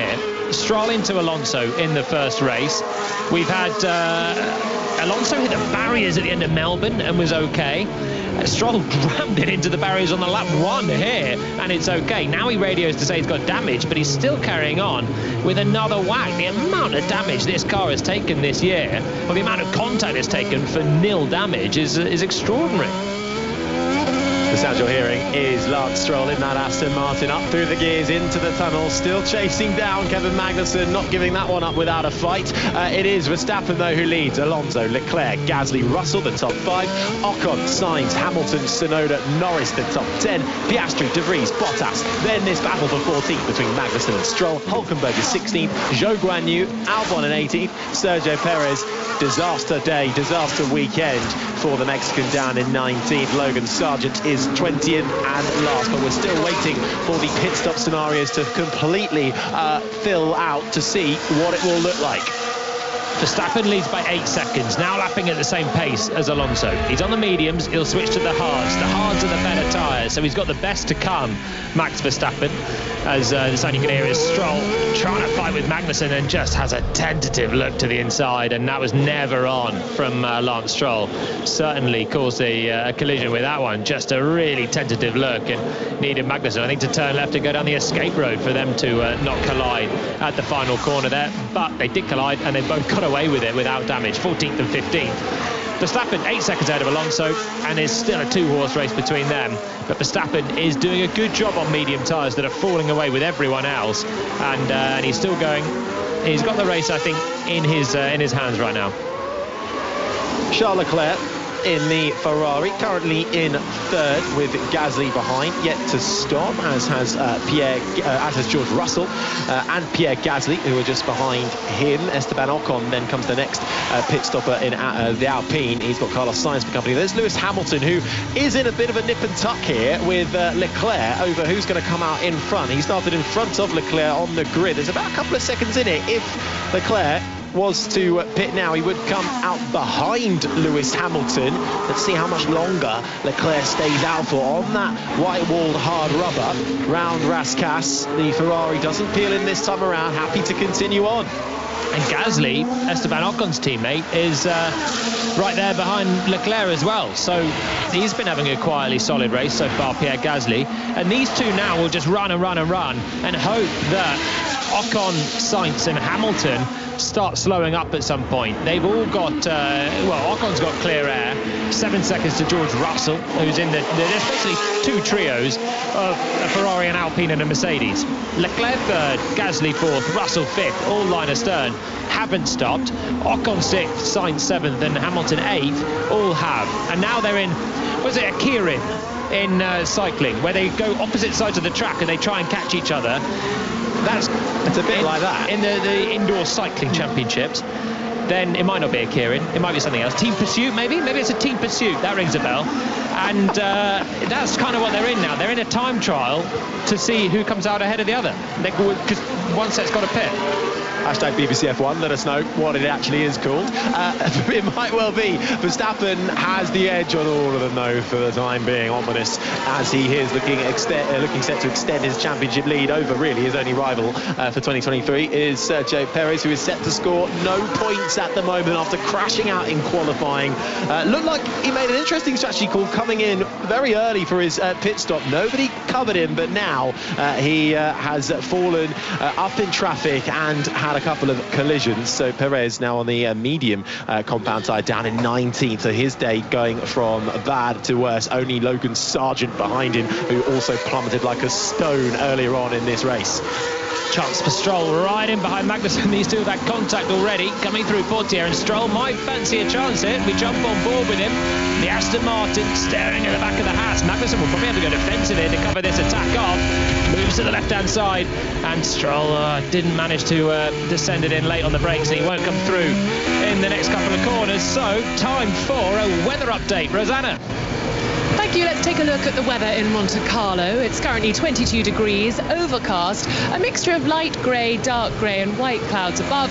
No rain falling yet, though it is predicted in the next hour a 20% probability of rain at 4 o'clock, which is in just 4 minutes' time. Thank you, Rosanna. And now to the news. Is it now the news where you are? Isn't that the correct time? Oh, just take it on, Harry. Just take it on. Come on, if we're going to be serious about this, we've got to do it properly. The sound you're hearing, though, is Lance Stroll once again, the Canadian in that Aston Martin, up the hill to Casino Square, still trying to get through on the back of Kevin Magnussen. No such doing there. There is a goal, though, at Hampden Park. Roddy Forsyth. And it goes to the sides who've merited it on the basis of their play. Celtic are leading Rangers by a goal to nil. Their 10th corner kicked the hoops. Rangers couldn't clear it. It felt in Natasha Flint. She was only a yard or so out. She stabbed it home, and the Celtic contingent here at Hampden Park are absolutely rapturous. Celtic 1, Rangers 0, 66 gone. Thanks, Roddy. Through the tunnel with Lance Stroll, still getting up close and personal with the back of the Haas of Kevin Magnussen. And into the Nouvelle chicane, but, well, that car does seem indestructible, the Aston Martin. It has gone through its fair share of whacks so far in these 42 laps we've had around Monaco, but it's still going strong, unfortunately, for Stroll. He's not going to be rewarded with any points for it as it currently stands. No, they're 14th and 15th, and they're actually the last of anyone that hasn't pitted. So there's a fun battle between them, or at least Magnussen might think so. I think Stroll's quite frustrated at the cockpit, but it's not for any points between those two so far. Team pursuit update. It's those that are pitted right now that are making inroads. Ocon with a pretty decent lap on the last lap, personal best for him, 1.3 seconds quicker than Charles Leclerc. So those that are pitted are on the fresh tyres, are just extending their advantage. Ocon, Sainz and Hamilton moving still further away ahead of Leclerc, Gasly and Russell. And remember, Leclerc, Gasly, Russell, 3rd, 4th and 5th currently have to pit. Here's Russell. Gasly's backing me up, I reckon. Unsure of why. Interesting. Gasly's not that far away from Leclerc in front. Leclerc's in 3rd, Gasly 4th, then comes Russell in 5th. And then there's a little bit of a gap then to Ocon. But it doesn't seem like he's backing him up, Johnny. Not quite then, but he carries on going. This is 1.2 seconds the gap at the moment. On the hashtag BBCF1, Carrie and Daniel both confirming that it is indeed team pursuit. Jolie, that you were correct in that. Well, I went Kieran first, but then we got there. Sorry, a lot of cycling events. I'm not sure how long I can keep this up, though. Understood, Max, so just keep us informed. And that's Verstappen then just giving updates. Lap 44 here at the Monaco Grand Prix. It's another goal, though, at Hampden Park. In the Women's Scottish Cup final, and it's now 2-0 for Celtic, exactly the same as the first. It came from a corner on the left. This time Claire arrived and up from fullback, got her head onto it, put it cleanly into the net, and it's surely all over by the presentation. Celtic 2, Rangers 0. Thanks, Roddy Forsyth there with the updates. Big weekend of sport across BBC Radio 5 Live, particularly in the football. We'll keep you updated across 5 Live. You're listening to live coverage of the Monaco Grand Prix. We are lap 44 of 78. Calling all the action is myself, Harry Benjamin. Alongside me is former Renault Formula 1 driver Jolyon Palmer, and down in the paddock is Rosanna Tennant. At the moment, on track, it is Max Verstappen who has the jump on everybody for the time being. Nearly 10 seconds to Fernando Alonso in second. Neither of them have pitted yet. They're on different tyre strategies. Verstappen on the medium compound, Alonso on the hard, then comes Leclerc, Gasly, Russell the top 5, Ocon, Sainz, Hamilton, Tsunoda and Norris the top 10 last of the point scorers. Piastri, De Vries, Bottas, Magnussen and Stroll the top 15. Hülkenberg, Zhou, Albon, Sergio Perez. A disaster day so far down in 19th, only in front of Logan Sargent. Disaster weekend for Perez, as Leclerc pits then from 3rd position, comes into the pits in the other Ferrari, and he's going to emerge presumably back behind Lewis Hamilton on the medium tyres. Don't quite see the logic for Leclerc pitting. Maybe that was to stop Gasly trying to do an undercut in the Alpine. So it must have been a defensive move for Leclerc, because Hamilton is a long way ahead. Leclerc's not at great pace as he went longer, and Sainz pointed that out, didn't he? He said, oh, but I was a second quicker than that. You should have kept me out longer. But Leclerc comes out, and he's in 8th place currently, but that will be back to 6th when Gasly and Russell pit. Yeah, that promotes Gasly and Russell. The top 4 yet to pit in this race. We'll see how that shakes out. Also yet to pit, Yuki Tsunoda, Lando Norris and Oscar Piastri in 10th and 11th, along with De Vries, Bottas, and there's a gaggle of Magnussen and Stroll, all still to come into the pits. At one moment, it was getting quite dicey. Maybe not for the points, but we were getting quite a bit of action around this Monte Carlo circuit. It seems that we're in a little bit of a dip at the moment as you're listening to the sounds of Red Bull's Max Verstappen, your race leader, heading downhill through Mirabeau, the right hand up, before we then get into turn 6, the left-hand hairpin, full steering lock all the way, left hand down. Portier brings it back up to the right.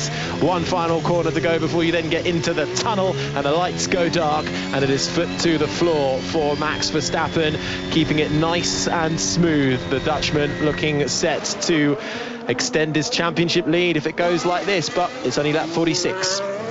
Personal best luck for Gasly on the last lap. What are the threats, basically? So mainly rain in about 15 laps potentially. Rain in about 15 laps then, so there's still the potential that we could get some interesting strategy, something maybe that can turn this race on its head, but not for at least 15 laps. We've had the weather updates, lots of different coloured clouds in the air. We'll see if they get darker and darker as the laps tick by. Gasly's doing well now in 3rd. We've had loads of different drivers take 3rd. Ocon was there, his Alpine teammate. Started 3rd, was 3rd. Pitted. Sainz then had that place for 1 lap, but pitted and came out back behind Ocon. That gave Leclerc a chance in 3rd, and 3rd is crucial because you have clear air. The top 2 are long gone. There's 25 seconds between Alonso in 2nd and 3rd. So 3rd is the holy grail of having clear air and being able to drive at the pace that you want rather than being stuck behind the car ahead. And Leclerc had that for a while, but wasn't very quick with it and has pitted and is now behind all of those drivers that I've just mentioned. Next up is Gasly in the Alpine. Esteban Ocon's teammate, started down in 7th, and he's actually got some pace now. He's there, he's upping his pace. George Russell is right behind him and is matching as well, and they're running a similar pace to Ocon, so they are taking this fight on and maybe looking to overcut Charles Leclerc. So Leclerc's having to respond, and he's actually going very quickly, just 1/10 off the fastest lap of the race on the last lap. So that's the next thing to watch. Can Gasly and Russell do anything in this team pursuit that still rages on? Fastest in the final sector for Charles Leclerc, down in 8th, trying to then filter through once the pit stops have unfolded. Fernando Alonso maintaining 2nd in his Aston Martin. Couldn't really do anything off the start. We thought he might try the softs at the beginning and get a quick start to get in front. Further back, it's a fairly quiet race for 9th, 10th and 11th. Yuki Tsunoda, Lando Norris and Oscar Piastri. Oscar Piastri maintaining 11th for now and coming oh so close through the swimming pool chicane, and clouts the inside wall, but to perfection, I think some might say. No damage done, just a little bit of the sponsor hoarding clipped off to it. Gasly is in.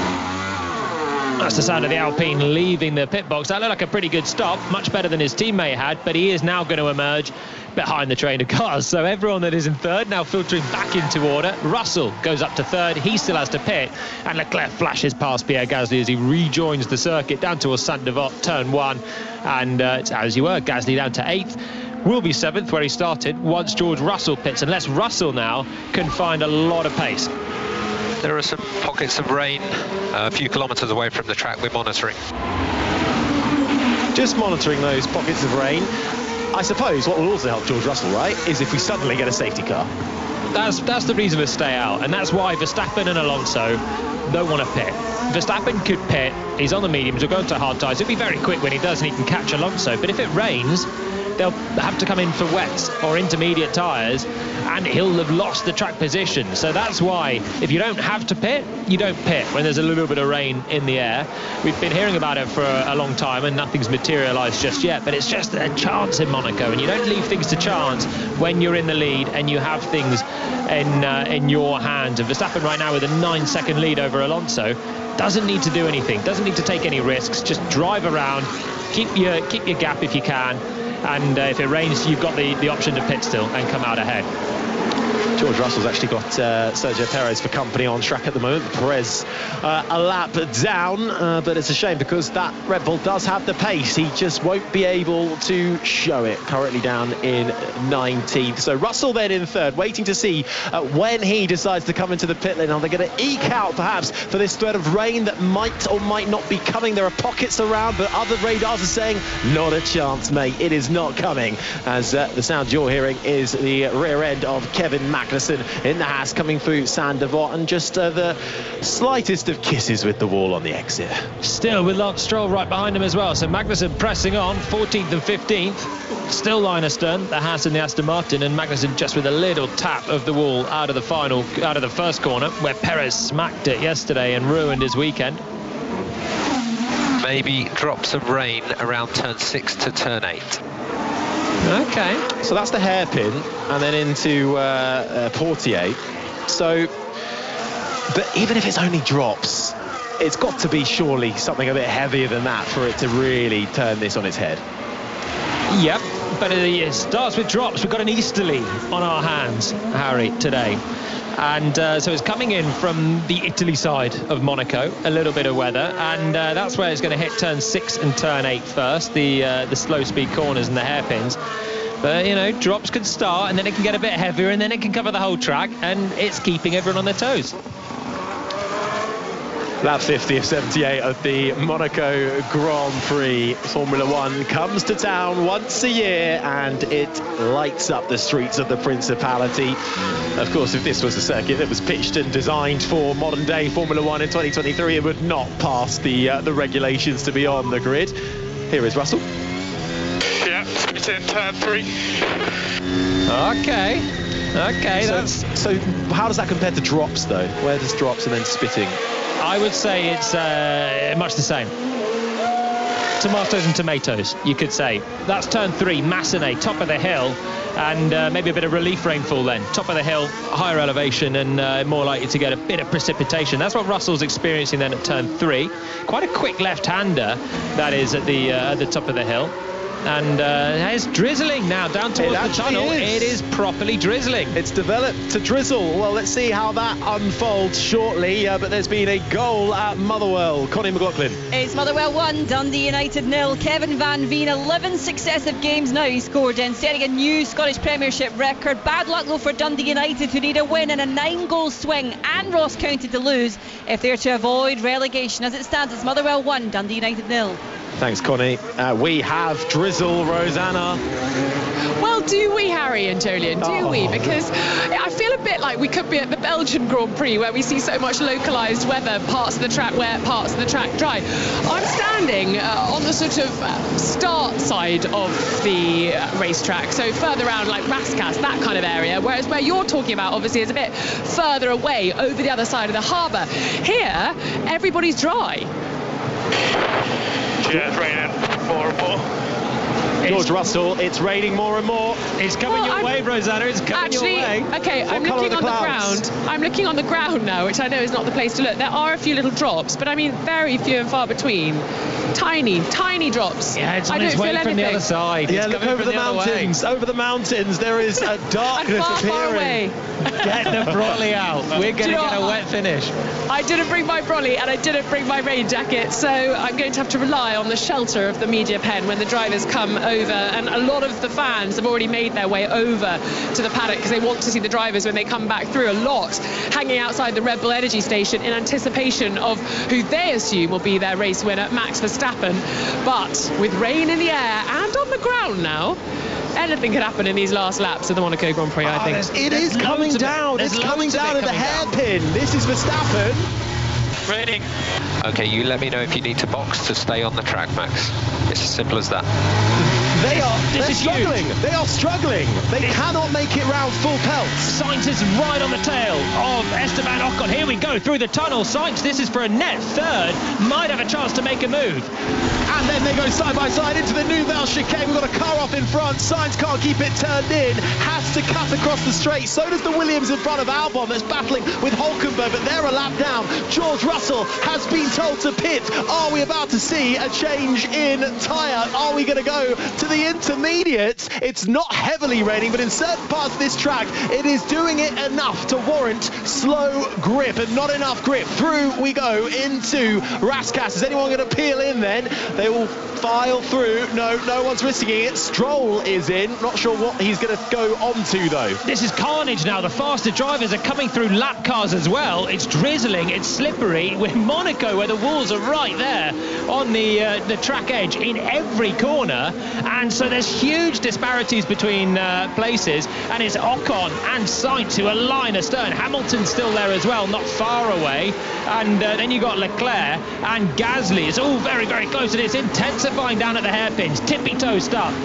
They can hardly go full pelt. They are really crawling around Mirabeau. Sergio Perez in the battle there as well. He's a lap down, but he's trying to find his way through. They crawl through the hairpin. The rain is well and truly here, certainly in the second part of this circuit. Here's Verstappen. I have to drive super slow because my tyres are... Understood, Max. If it might just be survival in that section of track, Max, if the rest of the track is dry.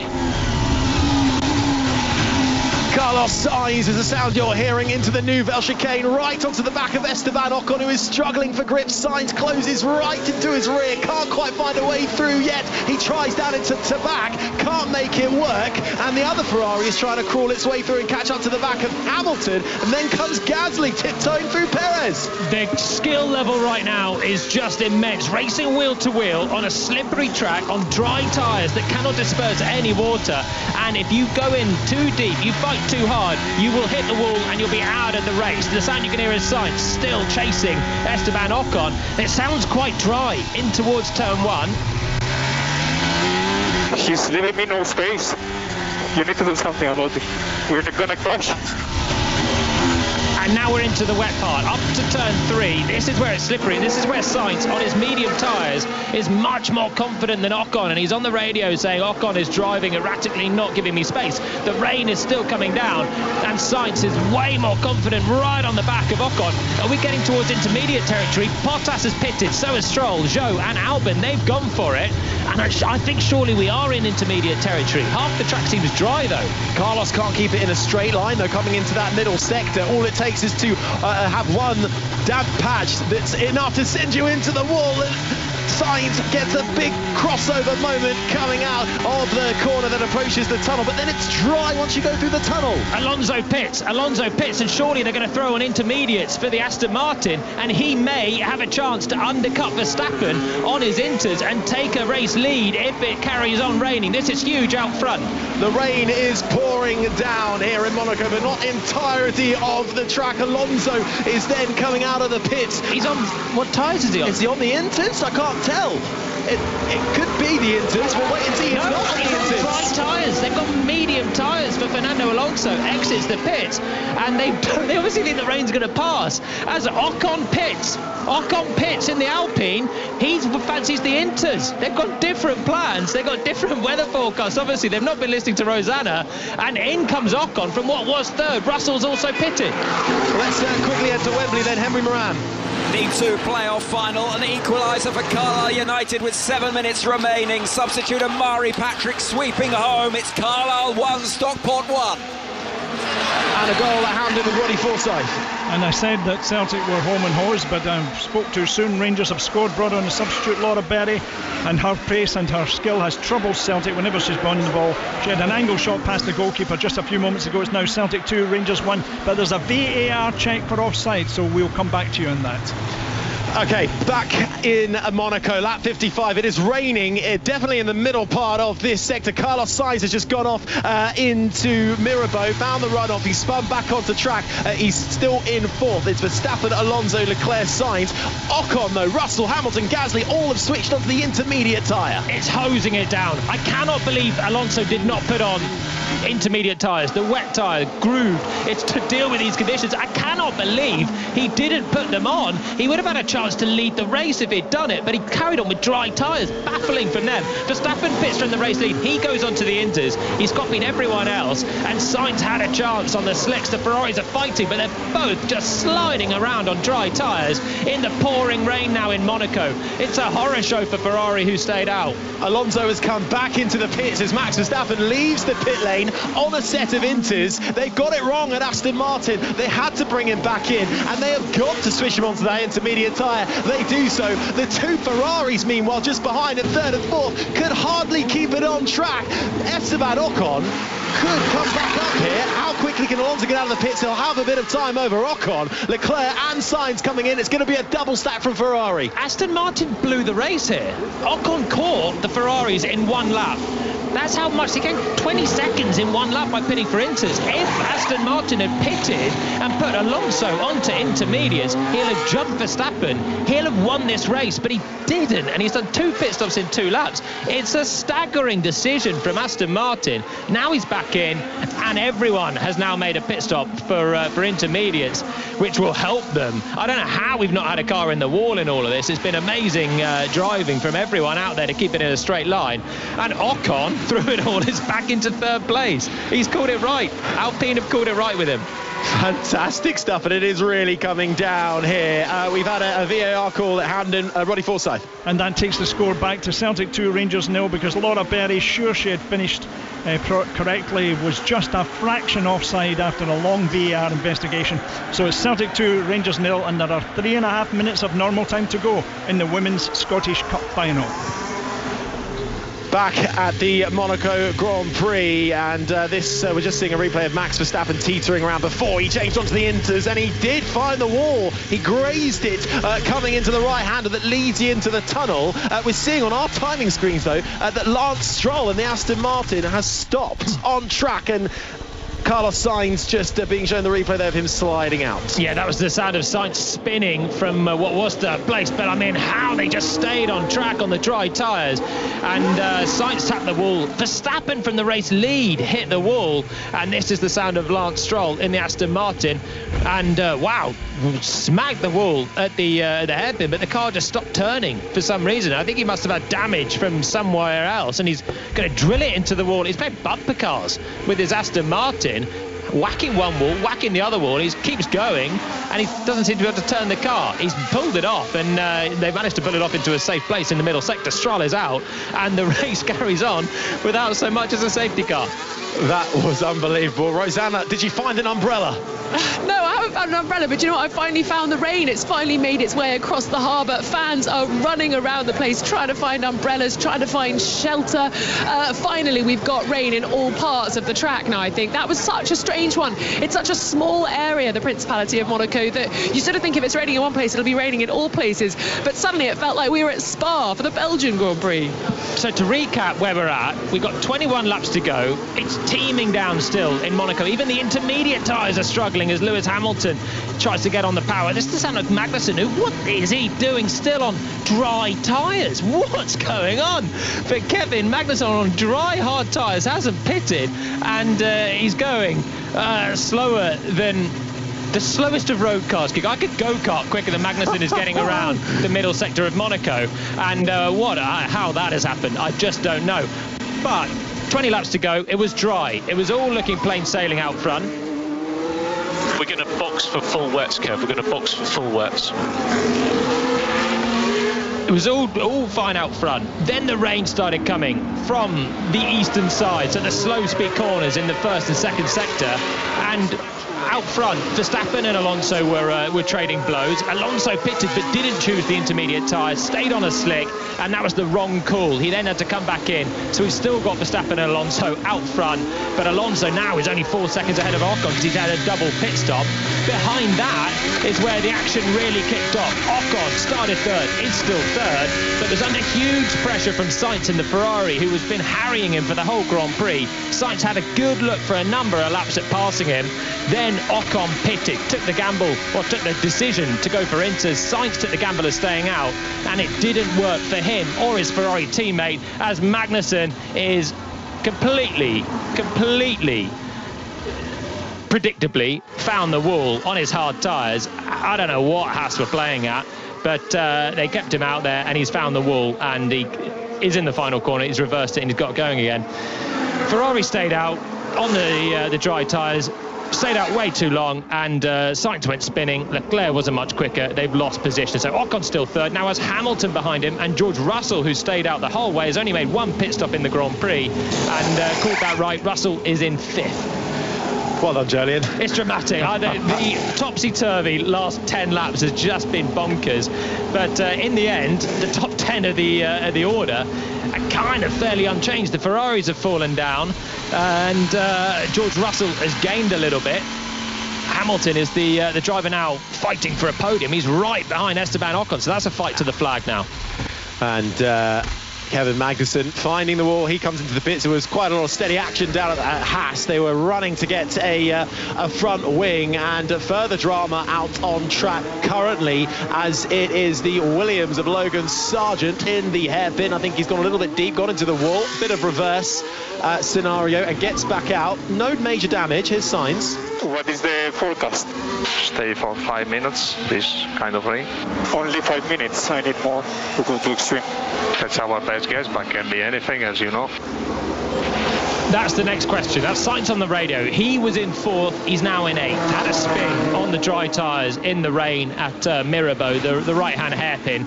And Sainz now saying, well, how can we? What else is going to happen? How can we take advantage? And the question now is, do you need full wet tyres in these conditions? It's really, really wet now. Everyone's squirreling through the middle sector, which is where the rain started. And down towards turn 5, where Sainz had a spin. They're still tippy-toeing, even though they're on intermediate tyres now. So Sainz is thinking, can we go full wet and find some performance? And saying, actually, if the rain's going to stop in 5 laps, maybe we don't. Hamilton is really close to the back of Ocon. And Ocon, who's had a brilliant race so far, on top of a great qualifying yesterday, still has work to do if he wants a Monaco podium. You know that rain you said wasn't going to come on Sunday's Monaco Grand Prix? Yeah, it's here. Yeah, it's here. This is Russell. And George, all cool. We're all cool. You're in a good position, and we're looking at the heavyweights. We are monitoring. Keep talking to us. All cool. Just 6-1, extraordinarily wet, 3 to 6. So Russell, though, as he makes his way around Rascasse, currently in 5th position, has been given a 5-second penalty for unsafely rejoining the track. So I imagine that's not from the pits. I don't think he's had an excursion somewhere and come back on into the path of another car, potentially. There's a yellow flag in the first corner. Someone has skated straight on through there. It's the Haas. Oh, it's one of the Haas's. It's Kevin Magnussen, who did make the switch to the full wet tyre, and he has found reverse gear and is backing it up nicely in his Haas and will rejoin. But well, there was really nothing too much to lose for Kevin Magnussen. He was battling hard in this race, but over 14th, stayed out on the dry tyre, then eventually called it quits. Came in for the full wets, along with Sergio Perez is also on that full wet tyre. This is the sound of George Russell, who went into the runoff. So 5-second time penalty for the rejoin. Oh! Couldn't see anything. So there's the reason for the unsafe rejoin. So it was coming into Mirabeau, and Russell then came back out onto track, rejoined, and just swiped across Sergio Perez. A big contact there, and then further round the lap, we're just seeing a replay of Sergio Perez losing the Red Bull through the swimming pool chicane and hitting the wall, but managing to keep it in a straight line. Wow. That was some extraordinary car control. Sorry for that inane noise. I couldn't believe what I was seeing as Perez was fishtailing his way through the swimming pool, scene of so many big crashes in Formula One history. I thought we were going to get another one. And Perez, all arms and elbows at the wheel, somehow managed to keep it pointing in a straight line. And we've still got 19 cars in this race. Everyone's struggling for grip. Only Lance Stroll has dodged his way out of the Grand Prix. 19 drivers. Everyone's had thrills and spills. Russell went straight on and rejoined right into the path of Perez, who and they had quite big contact. Russell's got a penalty for it, but it's been absolute drama Who wants Monaco gone from the calendar? This is amazing. Even in the drive, we were getting some good battles, but really not for any points. But how there wasn't a big shunt or any kind of dramatic change. The Ferrari's really the big losers in this wet weather coming in. Leclerc down in 6th, Carlos Sainz already fuming at his team for a strategy call down in 8th. It's getting to a point, it's pretty dangerous out here. Quite slippery. Okay, copy. Range should start to reduce turns 3 to 9. Okay, so Hamilton saying getting a little bit dangerous, a little bit slippery, being told by his engineer Bono that the rain is going to reduce as Max Verstappen out of the swing pool chicane gets a little twitch in his Red Bull, and even through Rascasse he has to go full anti-lock, nearly finds the wall, keeps it going through Anthony No, because that would have woken Verstappen up though. Yeah, he's still pushing. 17.5 seconds to Fernando Alonso. Had a couple of laps of nibbling away at the lead, but is 17 seconds back with 16 laps to go. Verstappen's still in control. I just still can't fathom that decision from Aston Martin not to pit Alonso for Inters. That was a Monaco race win that they threw away when everyone else was pitting for Inters. What were they doing, putting them on dry tyres again, the mediums? Crazy decision from either driver or team, and it's cost him the chance to win. He's still 18 seconds back and pushing, wants to try and force Verstappen into an error, and Verstappen is still hustling away, getting close to the barriers. Well, through the hairpin, Verstappen goes, as you say, just under 20 seconds the gap. Time for a breather here in Monaco. It's full time at the Women's Scottish Cup final. Roddy Forsyth. No need for wet tyres here at Hampden. Perfect conditions, and Celtic have taken advantage of them with 2 goals in the second half. Natasha Flint, when Rangers didn't clear Celtic's 10th corner, she stabbed home from a yard or so out, and then 3 minutes later Claire O'Riordan with a big header again from a corner kick in the left. Laura Berry thought she'd pulled one back, but the 15-year-old was disappointed when VAR showed she had been just slightly offside. So Celtic have won the Scottish Women's Cup final. We'll be back here at Hampden in 6 days' time to see if they can win the men's version against Inverness next Saturday. Celtic 2, Rangers 0. Thanks, Roddy. Back here in Monaco for the Monaco Grand Prix. You're listening to BBC Radio 5 Live's coverage with myself, Harry Benjamin. The former Renault Formula 1 driver, Jolyon Palmer, is alongside me. Rosanna Tennant joins the coverage as well. And we have had rain coming down here for the last 10-plus laps, which has changed the game when it comes to tyre strategy. A few wobbles, a few cars going deep, some finding the wall and some out. Well, only one driver, Lance Stroll, playing dodgems and finding his way out of this Grand Prix. Most of the drivers are on intermediate tyres, but it's Sergio Perez, Nico Hülkenberg and Kevin Magnussen who made the switch to the full wet. They're all the way down the field. Just something to bear in mind, this is actually the debut of the new full wet tyres without tyre blankets. It's supposed to be introduced in Imola. Obviously Imola was cancelled. This is the first time we're seeing them, so that could well be a whole new learning curve for those who have opted for them at the rear of the field. The biggest question mark, though, that we're asking here is Alonso and why they called him in to not go onto the Inters sooner. Here's Russell. If Leclerc gets close, could be potentially in better positions, and I don't go more than a 5 ahead of Lewis. If he didn't obviously get Esteban. So no obligation. This pace is very good at the moment. Russell in 5th has a 5-second penalty looming for rejoining right into the path of Sergio Perez, and the two had contact. A slam dunk penalty, although Russell said he couldn't see, and I could completely see that position as well, but it was a penalty. 5 seconds, and he has 6.6 seconds back to Charles Leclerc behind. So ever the thinking driver, George on the team radio, and saying he's now stuck behind Lewis Hamilton. He's 3.5 seconds between them. He's saying, is there something we can do to put another car between us? The rain intensity is going to be reducing from here on. That was George Russell again, his engineer telling him rain intensity reducing with 15 laps to go then, so we might get a little bit of stabilisation of the conditions on track. I think that'll be a real relief for all the drivers out there, not on a full wet tyre, because it was right onto the limit of it. And so Russell 6.6 seconds ahead of Leclerc. If I'm Mercedes, I'm not bothering to swap the cars. You're fighting for 5th or 6th, and right now Russell is the same pace as Charles Leclerc in the Ferrari, 6.6 seconds back. It's up to him to do the job at the wheel. I was just about to bring you news of Nico Hülkenberg being under investigation, and that has now come to fruition into a penalty for 10 seconds for serving a previous penalty incorrectly. So Hülkenberg currently down in 17th, though. He's got 27.5 seconds back to Sargent, so it wouldn't affect him too much, but a day goes from bad to worse for the Haas team, who are starting their 150th Grand Prix start here on Sunday race day in Monaco. Hülkenberg 17th, Magnussen last of the runners on track, 19th position. 20 seconds between the top two. Verstappen is just extended that gap again and looks comfortable now. The conditions have stabilised on intermediates, and he is a man with a fine pedigree in slippery, damp, pretty soaking wet conditions here, but he's always been good in the wet, and he's thriving once again. 20 seconds clear of Alonso. Alonso now has extended his gap to 15 seconds over Esteban Ocon. In fact, it's now 17 seconds. He's driving away from third place once again, despite taking a second stop. Can I have a shot at Ocon, or is Lewis catching him?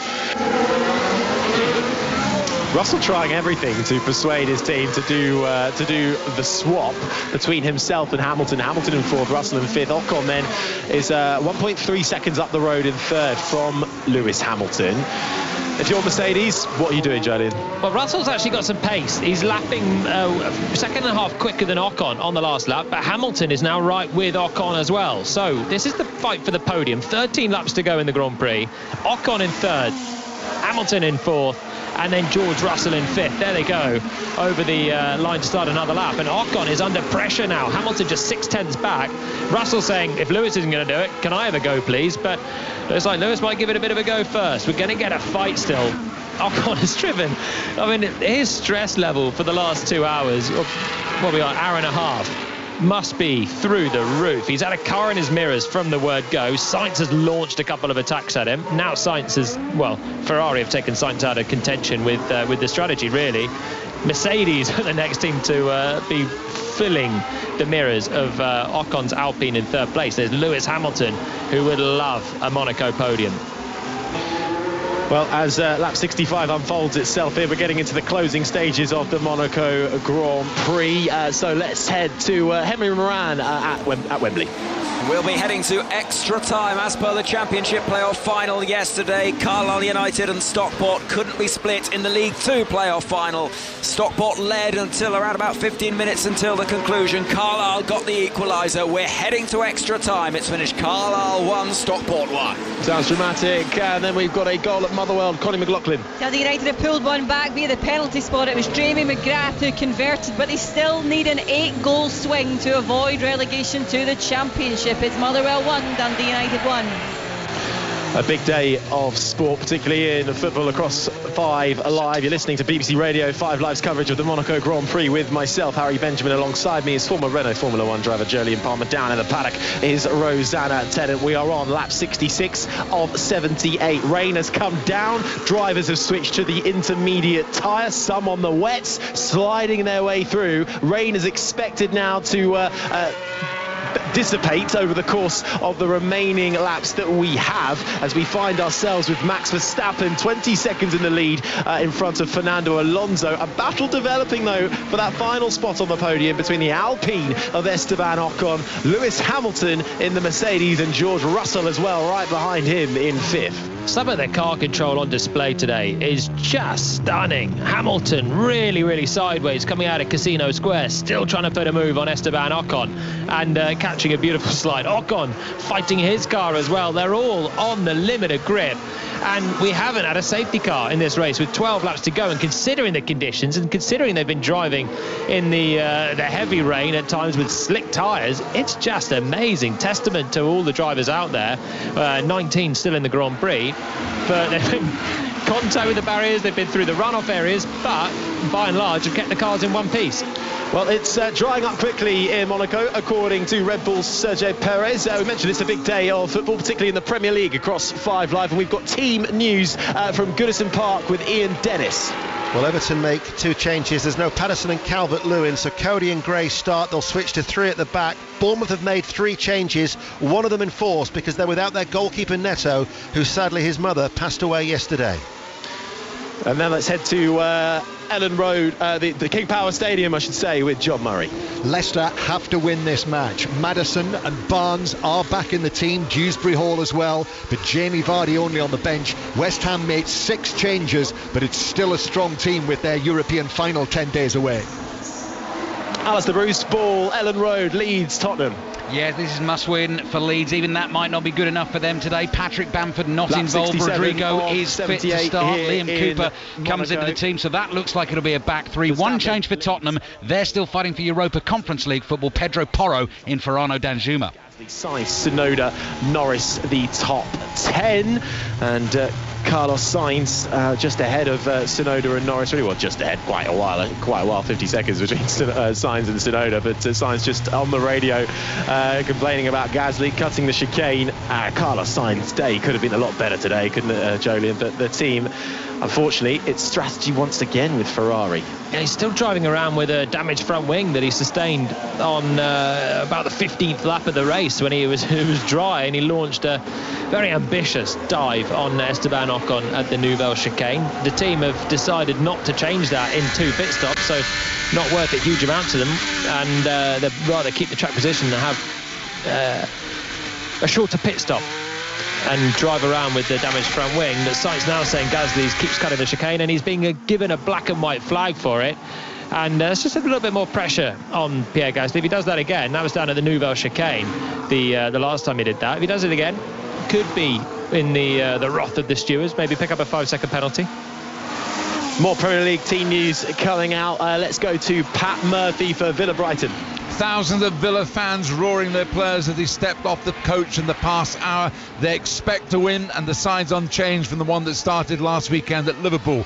Brighton playing their 12th game in 6 weeks, rest a few influential players. Dunk, Welbeck, Mitoma, Caicedo, Gilmour and Estupiñán all on the bench.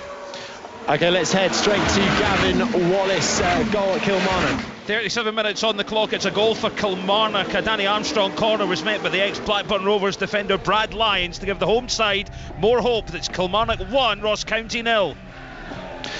Well, it's all going on at the moment in the world of sport, and here at the Monaco Grand Prix we are in the closing stages. 10 laps to go. Verstappen leads, and the wet weather that came is now starting to dry up. Here's George Russell on the radio. I'm going to stuck right up Lewis' gearbox here. Stuck right up behind Lewis Hamilton's gearbox. He's been complaining for a while now for them to switch around. We have just witnessed a move for Oscar Piastri in the McLaren to get through on Yuki Tsunoda. So Tsunoda struggling in these conditions. Real shame for him. He's been holding on to 9th place and a couple of points for his troubles for the majority of this race. Has now fallen outside of the points. He's currently in 11th spot, and he slides right out into the runoff at Mirabeau, and it goes from bad to worse for Yuki. I was about to say he's finished every race so far either in 10th or 11th, and now he's fallen down to 12th. He engages reverse, and he does bash the wall slightly in trying to turn the car, but manages to keep it going, and he's now got a train of cars that he's going to have to let through. He'll have to rejoin safely.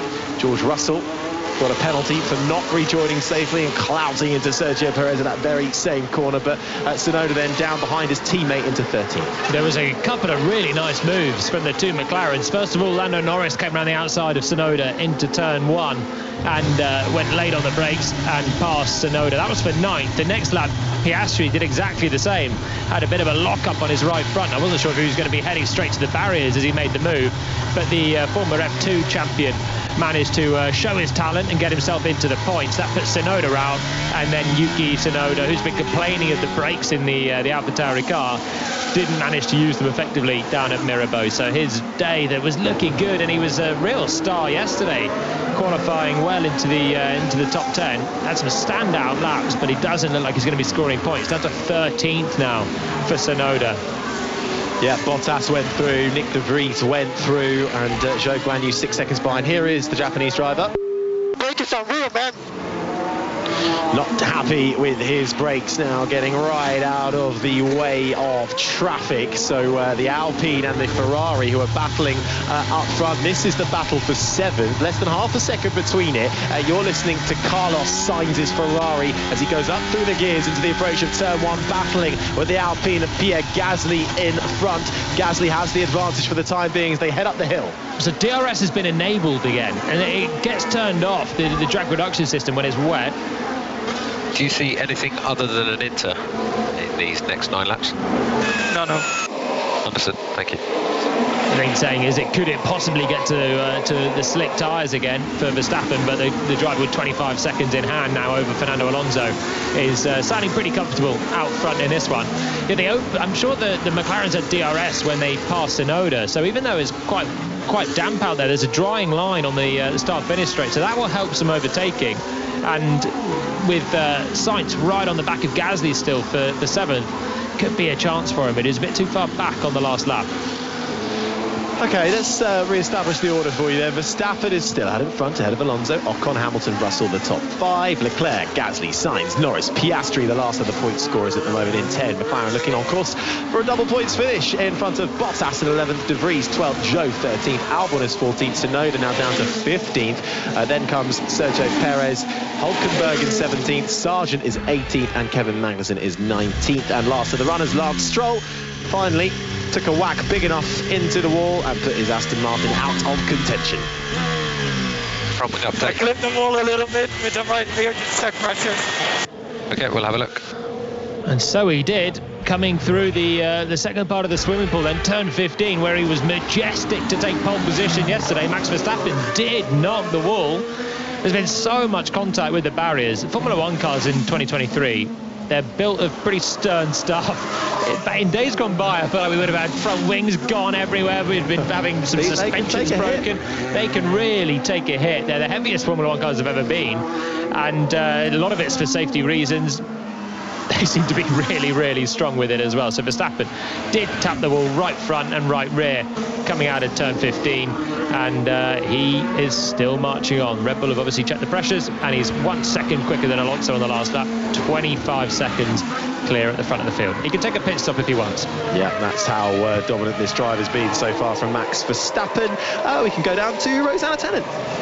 Well, 19 drivers still in this race, 1 driver out, and that's Lance Stroll in the Aston Martin. We saw him playing almost bumper cars down around the hairpin. He's just been in the media pen talking to journalists, and he's doing it on his own, which is very rare for a Formula 1 driver. They're always accompanied by somebody from the team, aren't they, with their sort of dictaphone or mobile phone under their noses. And he said, I'm a TV star. He said, I might not be the best race car driver this weekend, but I'm a TV star. And then he was asked, how busy he'd been on track with all the damage that he sustained. He said, yeah, I have been, but now I'm just going to be busy packing my bags now. So disappointing end for Lance Stroll, but he still has a smile on his face. He might have a smile on his face. Sergio Perez certainly will not have a smile on his face. He's just had to let through his teammate Max Verstappen to lap him once again, whilst also defending from Nico Hulkenberg in the Haas, and the Haas almost getting through on him as Verstappen came through to lap side by side out of the tunnel. But for now, Hulkenberg remains behind Perez, and it's all over 16th place. Yeah, I think for the likes of Perez and for Stroll, really, they're in fast cars that were kind of doomed a little bit from the start. Starting 14th for Stroll, maybe had a chance, but hit the wall on lap 1, which didn't help his chances of coming through. And then Perez from the back got a bit desperate, didn't he, trying to fight with Stroll, and ended up hitting the back of, cutting the corner to pass him, and then on the next lap hit the back of Hulkenberg, took another pit stop for a damaged front wing, and as he led his teammate through for a second time in the Grand Prix, 2 laps down, he takes another pit stop, and this has been a miserable afternoon for Perez. As he makes his way, and the pit lane exit is such that you miss out turn 1, and he slots in behind Fernando Alonso. Of course, is a lap ahead and just in front of one of the Alfa Romeos.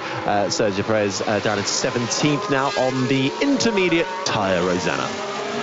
Yeah, Max Verstappen taking on another intermediate tyre, and it was interesting to see that Jonathan Wheatley, their sporting director, has to step out of the office upstairs in the pit lane, look out the window with his stopwatch while he's monitoring his guys and girls in the pit crew.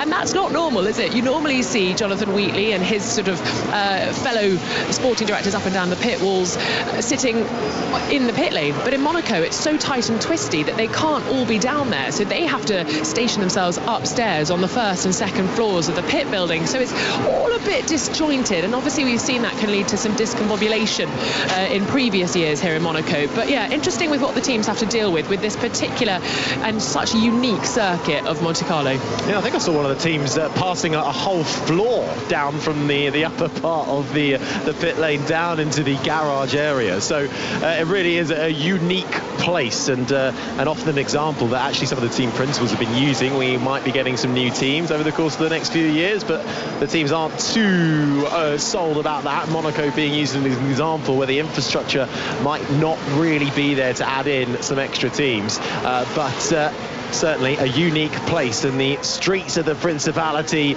playing host to Formula One once more. And it actually has been a fairly entertaining race. We had some great action early doors, great battles and scraps going on for the outside of the points paying positions. Then the rain that Jolyon Palmer was so convinced wasn't ever going to arrive, and it did arrive, and it arrived in style.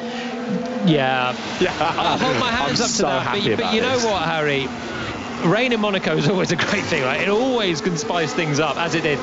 So if you just assume that it's not going to come, you can't be disappointed. There's nothing worse than it's going to rain, and then it doesn't come. I've been there too many times. So just don't think it is. Enjoy a dry race for what it is, and when it rains, anything's a bonus. Anything's a bonus, and this has been a real bonus, this one. 4 laps to go, and well, it's just an absolute breathless part of the Grand Prix, where people were binning it off every other corner. Tyres were all over the place. Everyone was out in the pit crew. Some people were pitting, some were staying out, and it was carnage as the rain came down. Now it's stabilised a little bit with everyone on their intermediate tyres, or a couple further back on the full wet, driving round to the flag. Surely we're not going to see more drama at the end of this one, but it's been a good Monaco Grand Prix. It has been. Not too much action, really, as you allude to, in the last few laps or so, and we are really getting into the closing stages. You're listening to Esteban Ocon's Alpine, a very, very good drive indeed so far for Ocon, who has had it all, really, so far. He's had Hamilton behind. He's had to keep Sainz behind him as well for the majority too, and even with the wet weather coming in, still managing to hold on to that third place start, looking to score a third career podium.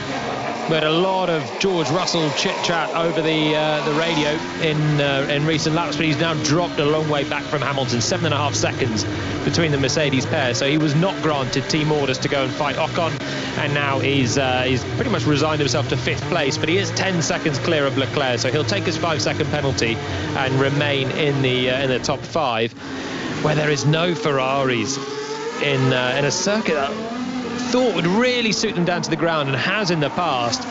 But hey, strategy undid them a bit today. Qualifying wasn't exactly great yesterday. Leclerc had a 3-place grid penalty, should have been starting 3rd, gave that chance to Ocon, and Ocon has seized it in the Alpine, whereas Ferrari, again, there'll be question marks about their strategy. The only thing is, I've got bigger question marks about Aston Martin still. Fernando could have won this race. Ferrari could have maybe had a podium, and they'll look through and see what they could have done, but maybe they couldn't have had a podium.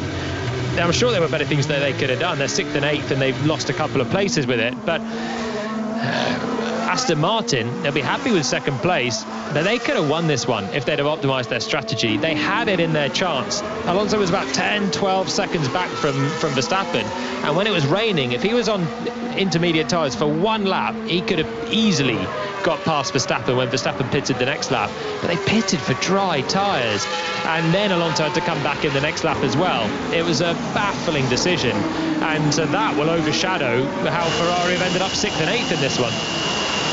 It really will, and it'll be fascinating to hear from Fernando Alonso himself when he gets out of the car, but also might crack the team principal too and see what the reason was, really, because as Johnny alludes to, it just seemed like a bizarre decision. Sadly, the list of retirements grows by one. It's Kevin Magnussen in the Haas, who was giving it his all early doors for 13th, 14th and 15th, really getting his elbows out as he always does, but he's out of the race. The car doesn't feel right after that, so I'm just trying to bring it home, all right? Yeah, AFM, you're doing a really good job. You've got 3 laps remaining. 3 laps remaining then for our field of 18 now, with Magnussen and Stroll out of this race. We were just seeing Kevin Magnussen step out of his car in the garage, so clearly not going Haas's way. His teammate Hulkenberg is still in the field and the only driver on the wet tyre. Full wet. Russell then explaining to the world why he's dropped back now 9 seconds from Lewis Hamilton. He did have quite the whack with Perez when he went straight on at turn 5, the Mirabeau hairpin, came back on right into the path of Sergio Perez. The two had contact, and I'm amazed actually that, again, the bulletproof nature of these cars, how there wasn't front wing damage for Perez, seemed to be okay, no puncture for Russell, and it's just a 5-second penalty for the Russell clearly deserved for rejoining right into the path of the Red Bull. Imagine if that was the race leading Red Bull he came in here. With the tension they've already had this year, Russell and Verstappen, after Baku, after Melbourne a bit, where they had Russell sent a lunge in at the start of the Grand Prix. Imagine if he'd come and wiped the side of Verstappen. When you can't see anything, you gotta just hope that you pull onto the track. You're a bit blind, you don't get a huge amount of angle. When you've got your hands device on, you don't get a lot of head movement. The mirrors aren't great at the best of times. Probably will get a bit covered in muck as well, spray from the road. Sometimes it's just a bit pot luck when you pull onto the track, and it was Perez who was minding his own business coming through that Russell swiped, and Perez was already well down out of the points after his race. 5 pit stops Perez has had today.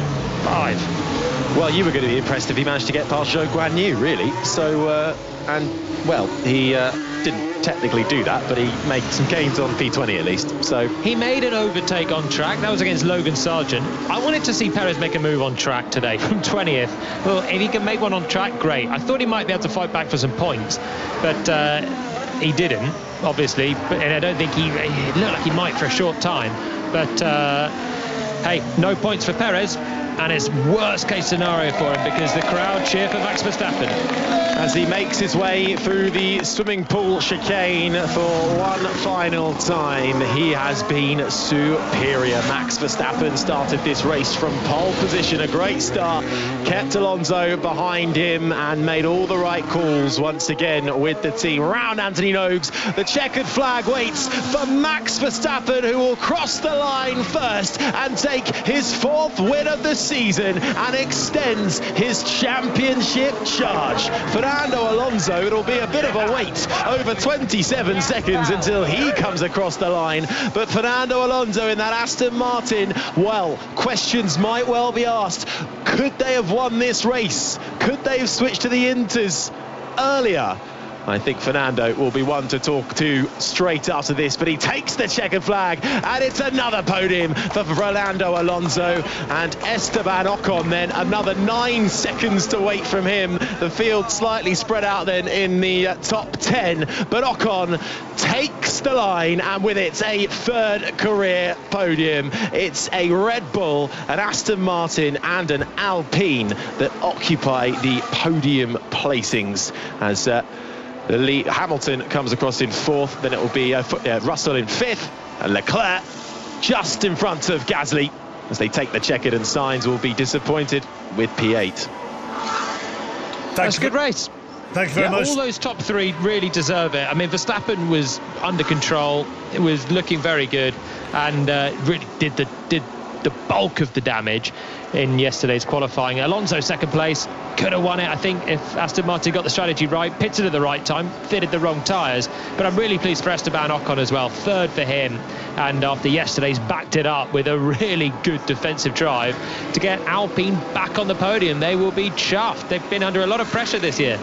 Well, it will be Verstappen on the top step of the podium, Alonso, Ocon the top 3, Hamilton, Russell, Leclerc, Gasly, Sainz in 8th, ahead of Lando Norris and Oscar Piastri steals the final point. We'll have all the debrief and analysis on the Checkered Flag podcast. But back to you, chappers. And there will be reaction on the BBC Sport website and, of course, throughout the evening on the Sports Bulletins here on 5 Live. Final day of the